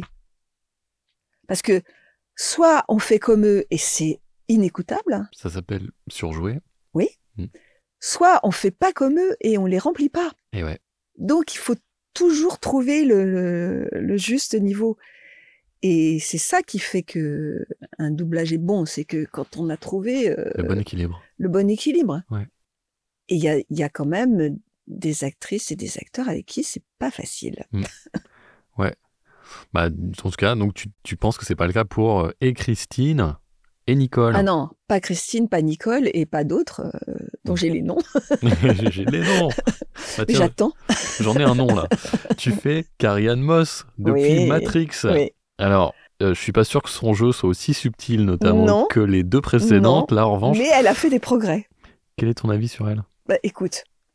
Qu'est-ce que tu entends par progrès ? Matrix, alors là, on n'avait pas eu de projection avant. C'était Michel Derain qui dirigeait. Je pense qu'il comprenait rien du tout au film. D'ailleurs, il nous l'avait dit très honnêtement. On ne comprenait rien à ce qu'on faisait, mais vraiment. Après, c'est bien parce que j'ai des enfants qui étaient en âge d'apprécier Matrix, donc ils m'ont tout expliqué. Hein, donc c'était vraiment formidable. Je me souviens de Pascal Renwick, ce cher Pascal Renwick qui... Je le revois à Sonodi, dans le foyer, là. On sortait du plateau, il me dit « Mais tu comprends ce qu'on fait, toi ?» Mais moi, je suis complètement à l'aveugle. Je ne sais pas, je ne comprends pas. Et qu'est-ce qu'il est bien. Enfin bon. Et voilà, et Carrie-Anne Moss, bah, de toute façon, même quand je revois le film, j'en ai revu un peu il n'y a pas très longtemps, là. Ouais. Enfin, de toute façon, ce personnage... Non, il n'y a pas grand-chose à jouer. Non. Mais vous aviez les images définitives ou... Pour le premier, oui, parce que c'était pas encore culte. Ah oui. Après, c'était du fond vert, c'est ça ? Non, c'était pas du fond vert, c'était une image noire avec d'accord. Les la fameuses bouche qui copies de travail de merde. Oui, la bouche qui s'éclairait quand... Donc, de toute façon, s'il parlait d'où... c'est dans les silences que je vais vous entendre. De toute façon, quand tu vois pas ce qu'ils font, tu vois pas leurs yeux, Magique, tu vois pas, magique. Bah, tu fais ce que donc tu peux. Tiens, et après, tu vas voir le film en salle parce que tu vas vérifier un peu ton travail quand même. Tu fais c'est ça en fait ce que j'ai joué. Ah ouais, si j'avais su, s'il nous avait montré l'image, peut-être ça aurait été mieux quand même. Voilà. Donc ça s'appelle la copie de travail. Pour ceux qui savent pas de quoi on parle, c'est parfois les clients livrent des versions de films qui sont censurées. Donc l'image est complètement, alors souvent, enfin parfois noire, complètement noircie. Et puis il y a un rond qui détourne la bouche tout simplement quand le personnage se met à parler. Donc il y a la bande son. Donc on entend des déplacements, mais on ne sait pas d'où. Enfin, on se dit peut-être de gauche à droite parce qu'on entend les enceintes gauche qui se mettent au d'abord et puis après c'est à droite. Donc on se dit voilà. Mais effectivement, comment faire jouer ces fameux silences quand on sait pas ce qui est... Parce que ce qu'on dit aussi souvent, c'est il faut être, encore plus que dans la bouche, il faut être dans le regard de son personnage. Bah oui, enfin moi on m'a appris ça. Voilà, donc tu confirmes vite. Daniel. Très tôt. Donc comment être dans le regard quand il n'y en a pas de regard ? Ben voilà. D'où aussi, quand on double quelqu'un de mauvais, quand on y revient toujours. Et quand on le voit pas, alors encore plus. Alors maintenant, il y a plein de films et de séries sur lesquels, c'est pas une image noire ou un fond vert, mais il y a énormément d'écriture. Oh oui. Donc, alors, il y a une croix pile poil plein milieu. Sur la bouche ou sur les yeux. Il y a des property of Disney ou property of Amazon ou property qui vous voulez. Ça. Et puis, il y a le nom du studio qui est dessus. Il y a parfois le nom du DA qui est en dessus. Tu as les timecodes à droite, à gauche, au milieu, en haut, en bas. Et parfois, tu as un timecode en plein milieu du regard de ton personnage. en fonction de Et là où il donc, se trouve. Ouais. on souffre beaucoup. Ouais. Et je me dis, mais et encore, moi, ça va, parce que ça fait 38 ans que je fais ça, mais Bah voilà, au métier. Hein. mais Merci le je me dis, métier. les Hein. gens qui commencent, Ouais. C'est pas un cadeau. comment ils peuvent apprendre Non. Bref. On va pas se plaindre, c'est quand même pas tout le temps horrible, mais ça arrive non, quand mais même de plus en ça, plus. bon, plus voilà, on va laisser tomber toutes les choses qui vont pas. Oui, il y en a 2-3, mais bon. T'as fait aussi Molly Shannon, Frances McDormand, Gina Gershon, Mira Sorvino, Sally Hawkins, Emily Watson, Helen Hunt. On va pas toutes les citer parce qu'il y en a pléthore. Est-ce qu'il y en a une que tu retrouves avec plus d'affinité que les autres dans celle-ci ? Je t'ai entendu dire Molly Shannon, j'aime bien. Ok. Elle est complètement barge. Enfin, elle fait toujours des personnages totalement délirants. T'aimes bien, donc, tu préfères quand ça pète un peu les oh plombs. non, mais j'aime bien. Pas trop sage, quoi. Tu t'emmerdes un peu quand c'est trop sage, non ? Oui, mais enfin oui, quand c'est trop sage qu'il y a enfin, tu vois que c'est un peu du sirop. Du sirop, c'est drôle. Ouais, Hmm. c'est ça. Il n'y a pas grand-chose à jouer. C'est un truc tout terrain, bon. Un truc tout terrain, ouais. Mais non, mais après, alors c'est drôle parce que tu m'as pas cité d'autres que j'ai beaucoup doublées et que j'aime beaucoup par ailleurs. Ok, alors celle-là, j'aurais du mal à choisir. Il y en a une qui arrive après, mais je sais pas si. Il y en a qu'une seule. Après, j'en ai plus d'autres. Mais si t'en as. Ok. Ouais, je pense à 2 là, mais bon. Ok, tu veux les dire ? Je pense à Jennifer Beals, par exemple, que j'aime beaucoup doubler. J'ai beaucoup de tendresse pour elle. Alors pourquoi c'est pas la comédienne du siècle, je pense, mais. Qu'est-ce qui fait que parce que je l'ai doublée dans L Word. J'ai commencé à la doubler dans L Word et que je la trouve tellement belle, tellement. J'adore cette femme. Ok, tu saurais pas dire pourquoi, mais il y a un truc. Ouais, elle a du chien, elle dégage un truc. Oui. Puis son personnage dans L Word était assez complexe. Donc c'est plus le rôle qui t'a séduit. Oui. Et je la retrouve avec plaisir. Ça fait longtemps que je l'ai pas doublée d'ailleurs, mais je la retrouve avec plaisir. Je l'ai doublée beaucoup. Hein, tout le monde n'est pas Kidman. Hein. Et puis, non, mais il y en a une là avec laquelle je fais. Ah non, il y en a une autre aussi Alors, vas-y. Que tu ne m'as pas citée, c'est Jeanne Tripplehorn. Ah oui, effectivement, ouais. Que j'ai doublée dans Big Love avec Patrick Borg, qui faisait mon mari. Et je faisais sa première épouse parce que c'était une histoire de Mormon. Et mes autres épouses, mes autres sœurs épouses, la deuxième c'était Sibylle Thureau, la troisième c'était Marie-Eugénie Maréchal et la quatrième c'était Anne Dolan. Et on a eu un crush de filles sur cette série, mais on a été... Pourquoi ? On est devenues super amies, toutes les filles. Trop bien. Avec Barbara Del Sol qui dirigeait et Pauline Brunel qui faisait la voisine.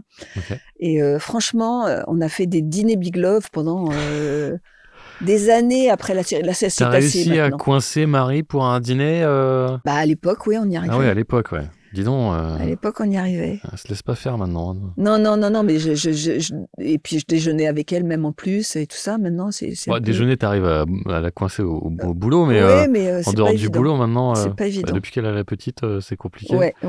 J'ai du mal à la coincer. Petite Marie. Non, mais je les connaissais pas, Sibylle et Marie, pratiquement pas à ce moment-là. Et ça a été. Qu'est-ce qu'on a rigolé, Elle est géniale, Sibylle. On a adoré les Sibylle, j'adore. Je suis pas sûr que j'arrive à la faire. Faudrait que je lui demande d'ailleurs. Je sais pas. Ça se trouve, je suis pessimiste, mais elle est un peu. Elle aime bien son ombre.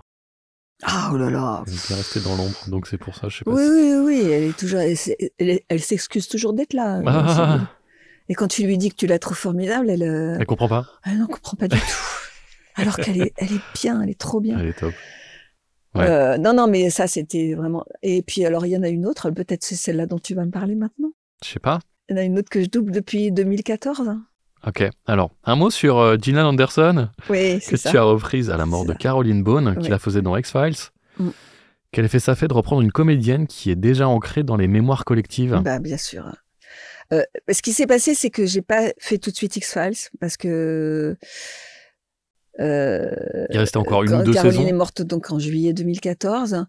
Et on m'a appelé pour passer des essais sur The Fall, Ouais. dont elle avait fait la première saison. Et Ouais. j'ai été choisie. Alors ça, j'ai adoré Fall. Puis, moi, je connaissais pas du tout X-Files, je l'avais jamais regardé. Ah, moi, j'étais Donc, je méga connaissais fan. très peu Gillian Anderson. Ouais. Enfin, je voyais comment elle était, mais elle était extraordinaire dans cette série, dans The Fall. Ouais, elle est bien partout. Après, bah oui. Après, j'ai passé des essais pour la doubler dans... quel était le deuxième truc? Oh, j'ai un trou. C'est quand t'as fait... Après, j'ai fait X-Files, mais ils m'ont fait passer des essais, effectivement. Et après, j'ai fait Hannibal, la 3e saison de Hannibal. Ok. Et après, j'ai arrêté de passer des essais. Enfin, ils ont voulu m'en faire passer pour Sex Education, mais j'ai dit, voilà. Oui, écoutez. Et je l'ai fait. Ils ont voulu m'en faire passer aussi pour The Crown. Alors que ça faisait déjà... Et là, j'en ai passé. Des années. Ok, t'as accepté là alors Et que... j'étais pas mécontente d'en avoir passé, parce que c'était tellement... Oui, c'est vrai que c'est Elle Thatcher. faisait un truc tellement incroyable. Bah oui, bien sûr. Que j'étais contente d'avoir été choisie sur essai. Ouais, parce que je me disais... ça prouve que je l'ai pas volé. Parce qu'en plus, sur les essais, on a un peu gommé. D'accord. Parce que ce qui passe en anglais ne passe pas forcément en français. On en parlait tout à l'heure, notamment avec les Américains qui en font Exactement. too much et tout, et là, je suis en train de doubler une série dont j'imagine je n'ai pas le droit de parler. Mais, si c'est pas sorti, on peut pas. Non. Mais elle est extraordinaire. Elle est top moumoute. Moi, j'adore cette femme. The First Lady, t'as vu ça aussi? Non. Sur où elle doublait Eleanor Roosevelt. Non, mais de toute façon, elle est, je sais pas, elle est caméléon, elle adore la composition, en fait. Et puis elle est surtout sous-cotée, je sais pas pourquoi, en fait. Bah écoute, maintenant, elle tourne quand même pas mal.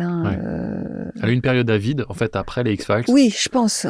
Où les gens la voyaient comme Dana Scully et puis rien d'autre. Et ce qui est drôle, c'est qu'elle a décroché ce rôle, elle était complètement au chômage, enfin, elle avait rien. Elle a été propulsée, c'était la série la plus regardée dans les années 90. Et puis après, à nouveau, plus rien, quoi. Ouais. Mais oui, parce qu'elle était trop marquée par ça, peut-être aussi, tu vois. Et je suis tellement contente parce que elle aussi, je la trouve extraordinaire. Et puis bon, c'est Caroline, quoi. Pour moi, quand je double Gillian Anderson, c'est comme si tu l'entendais? Il y avait un petit oiseau sur mon épaule et c'est Caroline qui est là avec moi, quoi. Et je me souviens d'une de mes amies et collègues qui avait passé l'essai aussi et qui m'avait dit moi je suis contente de ne pas avoir été choisie parce que je veux pas reprendre après Caroline. Pour moi c'est un honneur, quoi. J'adorais Caroline comme fille et comme actrice. Non, vraiment, faut souligner. D'ailleurs, j'ai peu dirigé dans ma vie, mais il y a un truc que j'ai dirigé où c'est elle que j'ai prise pour le rôle principal parce que vraiment, j'adorais ce qu'elle fait, ce qu'elle faisait. Et elle est toujours présente pour moi. Enfin, tu vois. En plus, bon, tout ça maintenant est tellement plein de sens et de tristesse et de joie en même temps. Parce que quand j'ai repris X-Files, George était encore. Bien sûr. Et George a été tellement adorable avec moi. Enfin bon, comme il l'était souvent. Mais justement, il me disait, mais tu vois, j'ai tellement aimé Caroline, j'ai tellement aimé travailler avec elle, c'était vraiment mon amie, mais je suis tellement contente que ça soit toi. Enfin bon. Et puis bon, Georges est parti aussi. Et on a perdu Mulder et Scully, Ouais. Et bon. Est-ce que quand tu reprends une comédienne qui a été doublée par quelqu'un en plus que tu connaissais bien, il y a, tu dis, elle est avec moi en haut sur ma petite épaule. Ouais. Est-ce que ça va au-delà? Est-ce qu'il y a une recherche tu vois, consciemment ou pas, je vais Non, pas limiter, tu vois, non, je vais chercher des notes ou... non. C'est plus. Il faut que je sois à la hauteur, quoi.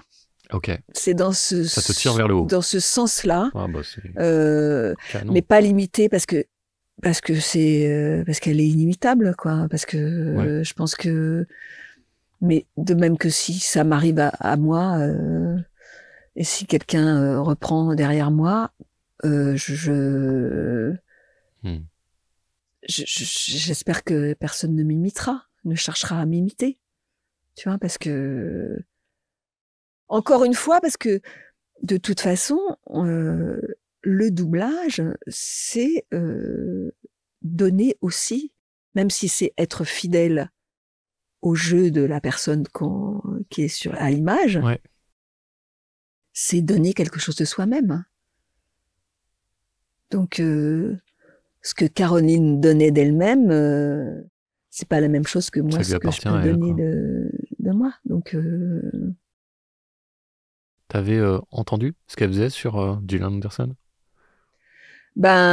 j'ai entendu, oui, parce que j'ai regardé par exemple la première saison de The Fall pour reprendre, et j'ai regardé les 2 premières saisons d'Hannibal. Puis X-Files, non, X-Files j'ai pas regardé parce qu'on m'a pas proposé de le regarder, alors que sur The Fall et Hannibal on m'a donné les DVD D'accord. pour que je puisse regarder. Et à aucun moment, à un moment donné où tu t'étais dans ta boucle, tu t'es dit, tiens, j'ai fait Non, du Bone. non, jamais. Ok, c'est bien. Non, non. Et pourtant, je te dis, pourtant je suis très attachée à la mémoire de Caroline et au fait que c'est comme si elle m'avait donné son Sa bénédiction. autorisation, Ouais. quoi.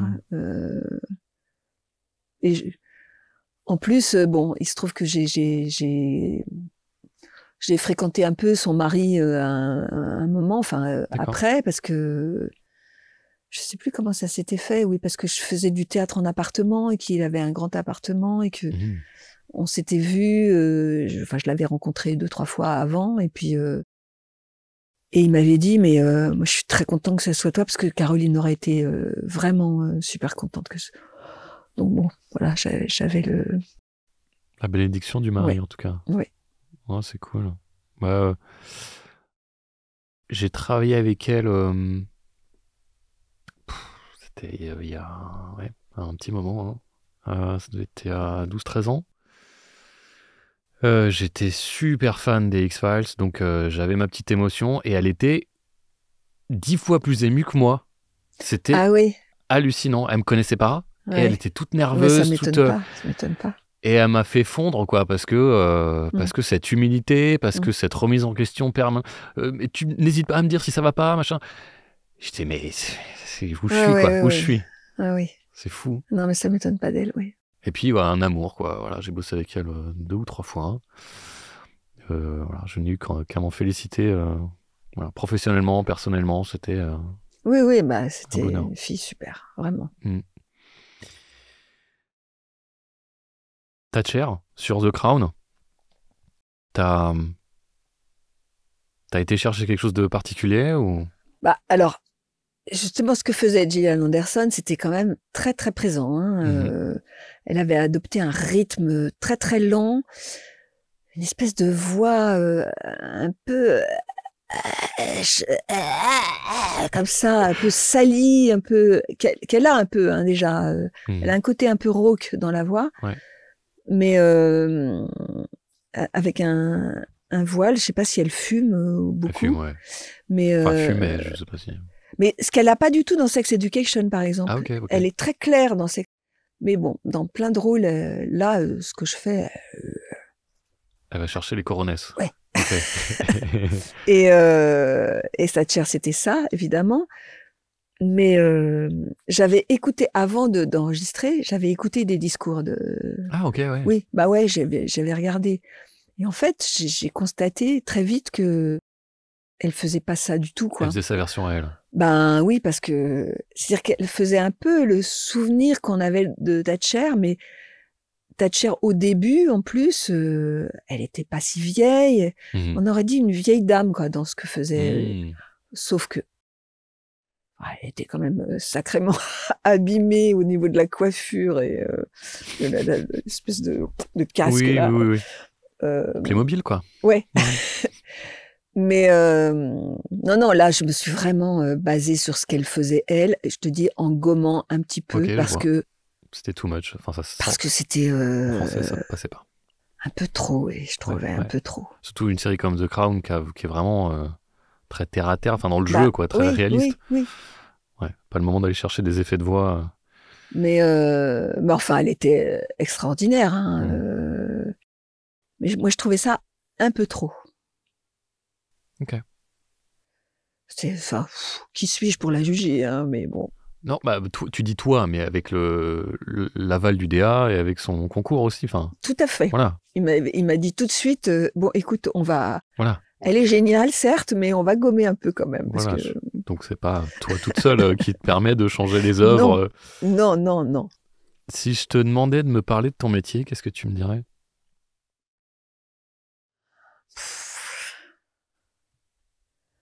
Bah, que je l'aime déjà, que je suis contente de l'avoir choisi, d'avoir tenu le coup dans des périodes Grâce à papa. grâce à papa de l'avoir fait déjà, Mhm. d'avoir tenté l'aventure Mhm. et euh, et que malgré la précarité, Oui, parce que ce les qu'on dit moments pas, c'est difficiles, que ça peut les arriver. euh, Pas tous les jours facile. non, pas tous les jours faciles et à plein de niveaux, parce que pas facile quand on n'a pas de travail, Mhm. pas facile quand on est face à des abus de pouvoir, hein, ce qui existe. Hein, euh, mais je trouve que ça vaut le coup. Bon, j'ai eu la chance, effectivement, de trouver le doublage sur ma route, ce qui fait que ça m'a permis de vivre, de donner à manger à mes enfants, et d'y trouver des joies. Je trouve que c'est un training d'actrice absolument formidable. Justement, tous ces rôles que j'ai joués par procuration Ouais. m'ont apporté tellement, et je l'ai vu à chaque fois que... Alors, pour le tournage, c'est ce que ça apporte, c'est la disponibilité immédiate qu'on doit avoir quand on arrive sur un plateau à 9h30 du matin, qu'on sait pas du tout ce qu'on va faire et que voilà, il faut être disponible. Et ça, quand on tourne, c'est capital d'être disponible sur l'instant. Et puis ça m'a même servi au théâtre. Et en ce moment, je suis en train enfin, je suis pas en train de le jouer là en ce moment, mais je l'ai joué cet été et je vais le rejouer. Un spectacle où je suis toute seule, où il n'y a pas de personnage, où je raconte une histoire. Mais qu'est-ce que le doublage me sert Ah, trop bien. oui, Pour faire vivre ton texte. bah ouais. Donc Pas toujours puis voilà, facile, puis mais toutes ces vies que ça j'ai vaut le vécues, coup. quoi. Toutes Je ces me vies que tu as disais, vécues, ouais. bah oui. Ouais. Et toute voilà, la compréhension de l'humain que ça apporte. Ah, tu vas jusque-là. Bah, bien sûr, tu vois, ne serait-ce qu'avec tous les personnages de Kidman qui sont quand même... elle a quand même joué dans des très grands films, des personnages très très marquants. Elle a le don de s'immerger dans l'univers d'un metteur en scène.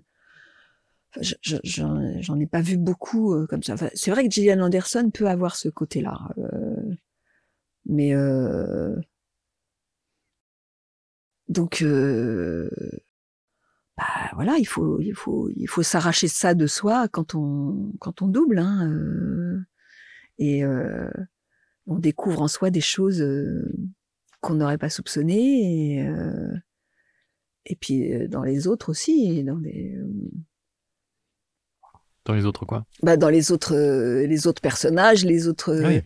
ben, toutes les situations humaines qui peuvent être traitées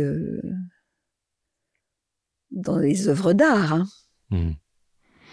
Au doublage, quand un comédien est convoqué, il ne sait pas à quelle sauce il va être mangé. Oui. Est-ce que ne pas savoir ce qu'on va faire, c'est un plus ou un moins? Si tu avais le choix, est-ce que tu préférerais avoir les textes en amont? Oui. Ah ouais, quand même. Hein. Je préférerais, quand on parlait tout à l'heure d'Eyes Wide Shut où j'avais vu la projection, dans toute cette période-là, effectivement, j'avais eu des droits à des projections, par exemple pour Dogville,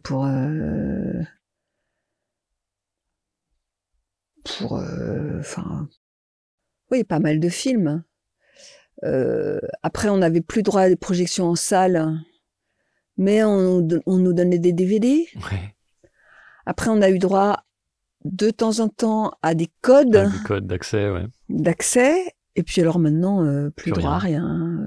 Enfin non, j'exagère parce que Baby Girl, je suis allée voir le film 2 fois, mais à la prod. Enfin, Ok. je l'ai vu 2 fois. Et on m'avait dit, tu peux le voir autant de fois que tu veux. Pourquoi tu as décidé de le voir 2 fois? Parce que... Pourquoi une fois ça suffisait pas? Parce que c'était quand même Dense. et que en plus le Alexis Gillot qui jouait le jeune homme, il l'avait pas vu le film. D'accord. Et donc je lui avais dit si tu veux je reviendrai le voir avec toi. Ok. Tu vois, pour le voir ensemble, pour en discuter un petit peu, pour le connaître un peu parce qu'on se connaissait pas du tout. Encore un argument à mettre de notre côté par rapport au travail avec l'IA. Oui. C'est quelque chose de totalement abstrait, ça, ce que tu viens de dire. Oui. Voir un film avec ton partenaire de jeu. Oui, mais bien sûr. Mais ce qui avait lieu dans les projections, puisqu'on était convoqués tous en même temps. Ça paraît, les gens vont dire, quel intérêt si chacun regarde chez soi, c'est pareil. Mais oui. Non, c'est pas pareil. On partage une expérience, on peut débriefer, on peut en parler après. Oui, et puis après, en plus, on enregistre ensemble, quand même. Parce qu'il y a cette dimension-là, quand même, aussi, dont on n'a pas parlé encore. Voilà, tu vois, et cette obsession des majeures compagnies, des commanditaires en général, qui veulent que tout soit sur des pistes séparées et que vraiment, là, le client était quand même sur le plateau tout le temps avec Baby Girl. Et j'ai enregistré avec tous mes partenaires, enfin pratiquement tous. Voilà. Mais avec Bernard Gabet qui doublait Antonio Banderas, avec Alexis Gillot, et avec 2 ou 3 autres rôles plus... Bon, j'ai pas enregistré avec Déborah Claude, ce qui était dommage, mais ça fait toute la différence de au jouer maximum, avec son partenaire, on a sûr. fait ça, quoi. Ah ouais. Qu'est-ce que c'est triste. Non seulement, alors triste pour celui qui est à l'œuvre, mais au-delà de ça, d'un point de vue du DA, je le ressens en fait. C'est une histoire d'émotion, de vibe, de comédiens qui jouent ensemble à la barre. Mais évidemment. Il y a une osmose, il y a une mise à comme 2 instruments qui s'accordent. Mais évidemment. C'est 2 instruments qui s'accordent. Oui. C'est pour ça que quand tu t'entends pas très bien avec un comédien, ce qui peut arriver. Tu fais des fausses notes. C'est dur. Ouais. C'est dur. Ça t'est arrivé d'avoir un gros rôle? Oui. Avec une personne imbitable à côté avec une personne qui voit pas du tout les choses comme toi, quoi. Ouais. Donc du coup, lui ou elle est sur sa piste. Qui fait des caprices en plus, qui fait des... cadeau. Lui ou elle est sur sa piste, sur son rôle à lui. Toi, t'es sur ton rôle à toi. Et il n'y a pas de dialogue. Il y a un comédien un jour qui m'a dit, que je ne citerai pas, mais qui m'a dit, c'était sur une série anglaise magnifique. Et j'enregistre avec lui, et on se connaissait pas beaucoup. C'était mon mari qui revenait de la guerre en Irak. Enfin, moi, c'était costaud comme situation. Ouais. Et tout d'un coup, il me regarde, il me dit, ah, mais putain, mais tu donnes, toi. Je dis, je suis là pour ça, hein. Ah ouais, mais c'est pas... Effectivement, lui, il donnait rien du tout, quoi. Et voilà. Bon. Au moins, il avait remarqué. Oui, il l'a remarqué. peut-être. Est-ce que après ça, il s'est réaccordé? Ouais, peut-être un peu, je sais pas. Un petit peu, tout petit peu. Ça m'avait tellement scié que j'ai plus de souvenirs de ce qui s'est passé après. Ouais, tu m'étonnes. Je me suis dit, mais Ouais. Pourquoi le faire c'est quelqu'un qui dirige en plus, hein, donc bon. Ok. Bon. Bah oui, tu donnes. Bah, on est là pour ça, en fait. Puis c'est une joie à chaque fois. Enfin, c'est un privilège, en fait. Mais c'est ça, c'est un privilège. Donc, Vraiment, on a de la chance d'être là. Ouais. Pour toutes les raisons que je viens de te donner. Et en plus, on est bien payé quand même. Hein. Ouais. Enfin, faut pas déconner. Je comprends pas ceux qui traînent la patte, qui comptent leurs heures, qui comptent leurs lignes. Mais oui, qui une fois qu'ils sont là, ils pensent déjà à où ils vont aller, enregistrer une pub, et qu'il faut les libérer le plus vite possible. Oh là oui. Moi, Mais moi, c'est pour ça, c'est aussi pour tout ça que T'as dit non à la DA. J'ai dit non à la DA. Oui, Ouais. j'ai dirigé 5 trucs. Et pour vite vu. plein de raisons. Et pour la raison principale que, justement, je travaille très bien en tant que comédienne, que j'y ai d'énormes joies. Pourquoi m'embêter à faire des journées de DA où t'as le client sur le dos Merci de rappeler ce que je subis. Les égos de tous les acteurs qui, voilà, ceux qui viennent pas parce qu'ils sont en retard, ceux qui ont oublié, ceux qui veulent pas faire ce que tu leur demandes, ceux que... Oh, non, allez. Ouais, j'exagère, hein, parce que en plus, c'est les DA que j'ai faites. Si les gens que j'ai dirigés écoutent ça, il y a eu vraiment des grandes joies avec tous les gens, tu vois. Peu, bah oui. Le premier truc, c'était avec Nicolas Marié, Raphaël Moutier et Bernard Métro. C'était un délice. Bah oui. Voilà. Il y a eu un truc où j'ai dirigé Marie-Eugénie aussi, un autre où j'ai dirigé Guy Chapelier et Caroline Beaune. Enfin, tu vois. Ouais. Mais il y a un moment où je me suis dit, c'est trop de travail pour... Ouais, c'est pas mal. Et je veux pas être obligée de refuser des trucs comme comédienne. Ouais. Pardon. Ça, je comprends. Alors, on va se faire une petite conclusion. Eh ben on en a parlé en fait. J'avais la question pourquoi sur Wikipédia il y a marqué actrice et présentatrice de radio. Tu l'as dit, tu as été présentatrice sur Phil. FIP. Bah Phil Lyon alors. Non, ah non, FIP, FIP. parce que ma copine de Phil elle était montée en grade et était venue à Paris. D'accord, ok, c'est ça. C'est fou. T'as fait ça 4 ans, tu m'as dit? Oui, pendant 4 ans. Et genre, c'était bonjour à tous, il est 6h et... Ah bah attends, plus que ça quand même. Plus que ça. On recevait des téléx. Parce qu'à l'époque, FIP faisait des points sur la circulation toutes les demi-heures. Hein. Maintenant, elles le font plus parce qu'il y a... il y a le machin Ah oui, les Waze et tout ça. Oui, et puis même il y a des panneaux lumineux sur le périph' qui donnent la porte de la Chapelle à telle... Non, mais même sur les autoroutes, il y a une radio autoroute, non Oui, il y a une radio autoroute qui n'existait pas à l'époque. Okay. Mais donc on faisait les points sur la circulation, on faisait des annonces pour l'emploi tous les matins pendant 2 heures. On intervenait toutes les 10 minutes à l'antenne. Est-ce que tu as pris le rôle de présentatrice de radio comme un rôle? T'étais comédienne et tu jouais le rôle de présentatrice? Non, pas vraiment. Non. T'étais vraiment non. Directement là, quoi. C'est-à-dire que sur FIP, c'était très particulier parce que il y avait le ton FIP, quoi. C'est quoi un ton FIP? Alors, quand j'ai passé l'essai, l'essai c'était à l'antenne. Il y a un essai comme un rôle, alors tu vois? Oui. Bah oui. Oui. C'était à l'antenne. C'était pas... c'était jeté dans le grand bain tout de suite. D'accord, ok. On nous apportait un téléx de la préfecture de Paris, comme... ok. Avec préfecture de police, avec le ralentissement, la longueur du ralentissement entre la porte de la Chapelle et la porte de Bagnolet. Et vas-y, brode là-dessus. Ok. Tu vois. Après, il fallait qu'on fasse... Il y avait toute une bannette de textes sur des spectacles, des concerts, des expos Il fallait en choisir un ou deux et puis écrire un texte là-dessus et donner le texte à l'antenne avec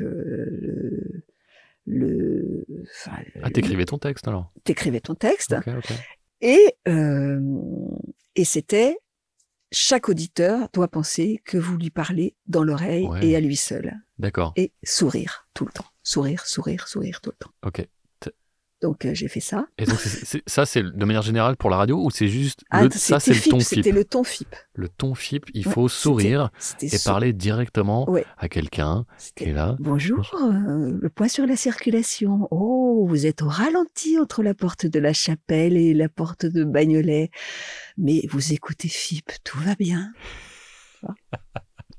Ok, je vois, très bien. Oh, écoute, je prends la combine, ça pourra peut-être me servir. Maintenant, ça a beaucoup évolué, FIP. Hein. Ouais, je sais pas, j'écoute pas la radio. Ça a beaucoup évolué, c'est plus du tout pareil. Ils font des émissions. Alors, on faisait de jazz à FIP quand même déjà à ce moment-là, mais... C'est filmé maintenant, ils ont leur truc sur Internet, en live. Oui, oui, j'imagine. Je crois. Mais j'écoute plus FIP, je l'ai écouté pendant des années, mais j'écoute plus. T'as fait des infidélités à ton ancien employeur? Ouais. Bon, on le dira pas. Mais non, mais ce qui était bien, c'était que c'était un fil de musique ininterrompu et tous les programmateurs étaient des puits de science en musique. Et moi, j'aimais beaucoup le jazz et je vis avec quelqu'un qui adore le jazz, qui même avait fait un programme de jazz FIP une fois qu'on lui avait laissé faire. Et j'allais à tous les concerts de jazz gratuitement. Oh, chanceuse. C'était top. Ah ouais, bien ça. Il y a des petits avantages quand même. Oui. Ah non, mais c'était très bien. Moi, j'ai adoré. Ambiance très familiale, avec tout ce que ça comporte de... Ouh, c'était le verre d'eau. Voilà, c'est pas grave. Tu seras la 3e, je crois. Mais c'est bien, ça. C'est pas grave, c'est de la moquette. Bah, c'est de l'eau. Oui, puis c'est de l'eau, voilà. Non, mais surtout, je l'ai pas fait tomber là-dedans. Non. Puis t'as attendu le dernier moment pour le faire, c'est ça qui est bien. C'est discipliné. Bon, écoute, si t'avais une petite dernière pour la route, si t'avais pas été comédienne, qu'est-ce que t'aurais fait? Avant que mon père me dise, je crois que j'aurais été prof de français. Ok, t'as une passion pour la langue française. Oui, j'ai une passion pour la littérature, la langue française aussi, oui, la grammaire, l'orthographe. Ça t'a aidé, ça t'a accompagné dans ta carrière aussi de comédienne? Oui. Bah, le goût des textes, forcément.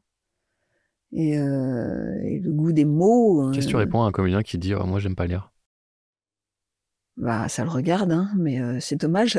Je réponds c'est dommage. Okay. Parce que c'est beaucoup de joie.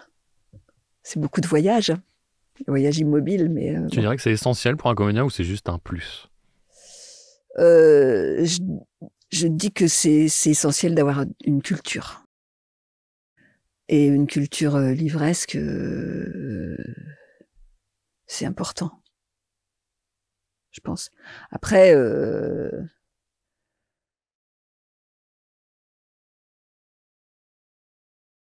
c'est peut-être restrictif, hein, ce que je dis, mais tu vois, il y a des gens... Je pense à quelqu'un en particulier. J'ai eu l'occasion pas de le côtoyer vraiment, mais de côtoyer quelqu'un qui connaissait, qui avait tourné avec Jamel Debbouze. D'accord. Jamel, il vient d'un milieu pas du tout cultivé. On connaît son histoire et tout ça. Et c'est un mec qui est avide de culture. Et je pense que s'il a aussi autant réussi et s'il fait autant de choses intéressantes, c'est parce que... il a un univers riche. Bah oui, et il demande conseil tout le temps. Mais fais-moi écouter justement, moi, le jazz, je connais pas. Alors fais-moi une liste, tout ça, je vais écouter. Fais-moi une liste de bouquins, fais-moi. Parce que je pense que aussi doué qu'on soit, parce qu'il y a des gens qui ont un talent naturel qui est d'évidence fait pour être comédien, par exemple. Mais je crois qu'au bout d'un moment, si on n'a pas le goût pour chercher un peu ce qui a été écrit avant et bah on reste sur les mêmes choses et Les on acquis, s'appauvrit quoi. et on tourne en rond. On tourne en rond et ouais. Enfin, bon, je sais pas. Peut-être que je suis une vieille conne de penser ça, hein, mais Quoi? Bah non. je crois que Non, je suis assez d'accord. c'est Comédien ou pas, hein, les comédiens, ça enrichit ton jeu, je trouve, de ouvrir ton univers. bah oui, c'est ça. De Mais découvrir. une personne qui n'est pas comédien, ça marche aussi, en fait. Oui, non, mais bien sûr, Tu vois? bien sûr. Mais ça veut pas dire. Moi, je viens d'un milieu. Je te le disais, mes parents. Mon père était ouvrier, ma mère gardait des enfants et faisait des ménages pour arrondir les fins de mois. Chez moi, il n'y avait pas de livre. J'ai eu une amie d'enfance de 9 ans à 15 ans qui habitait pas très loin de chez moi, dont les parents étaient beaucoup plus cultivés, beaucoup plus riches, et elle adorait lire et tout ça, et donc Elle te prêtait les elle bouquins. m'abreuvait Ok, d'accord. de bouquins. Ouais. Donc j'ai beaucoup lu tout de suite, très vite, parce que j'avais le goût pour ça. Après, j'ai eu une autre amie qui a beaucoup compté aussi. Et alors elle, c'est pareil, ses parents étaient libraires, donc Ah bon, oui, forcément.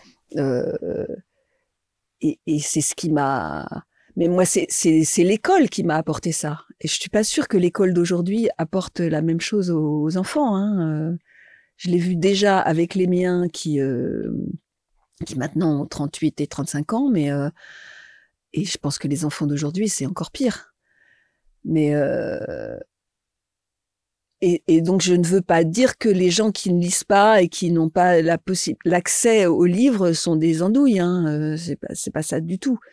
Et mais c'est très curieux parce que mon père m'a appris juste avant de mourir que ma grand-mère, dans sa métairie en Loire-Atlantique, il m'a dit, mais ta grand-mère, sa mère donc, lisait énormément.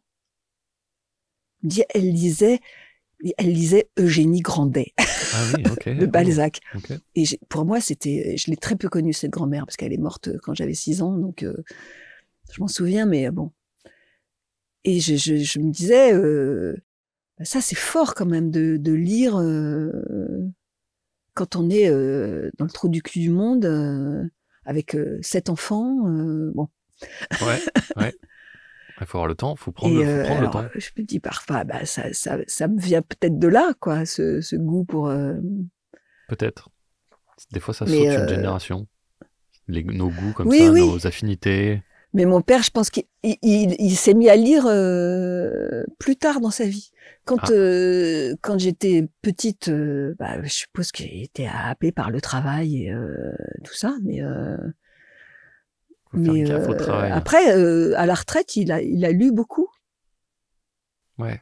Beaucoup de bouquins d'histoire et tout ça, pas forcément des romans, mais Ouais, souvent, on se dit, ouais, j'ai pas le temps. Donc, oui, les gens vont bah au oui. plus court, au plus machin, d'où TikTok. Mais faut le faire, le temps. Oui. C'est à nous de le faire. Bah oui. Notre propre temps. Ouais, ouais. Enfin bon. Mais enfin bon, il y a des gens, quand on a Quand on a 7 enfants. 3 heures de encore voyage par jour et des enfants et que. Ouais. Aujourd'hui, plus personne n'a 7 enfants, mais bref. Ah si, mais, tu sais, il y a des émissions. Il y a des émissions. Les familles XXL à la télé, oui. Ok. Des fois, tu peux tomber là-dessus. Je sais pas, des j'ai gens pas la qui télé. ont 16 enfants, 8 enfants. Ouais, s'ils passent à la télé, c'est que c'est pas si commun, donc je Non, pense que. c'est ça. Ok, bon bah voilà, faites des enfants, allez. Et lisez plus. Merci Daniel, Merci Mathieu. c'était un bonheur. Allez, salut l'artiste. Salut, à bientôt.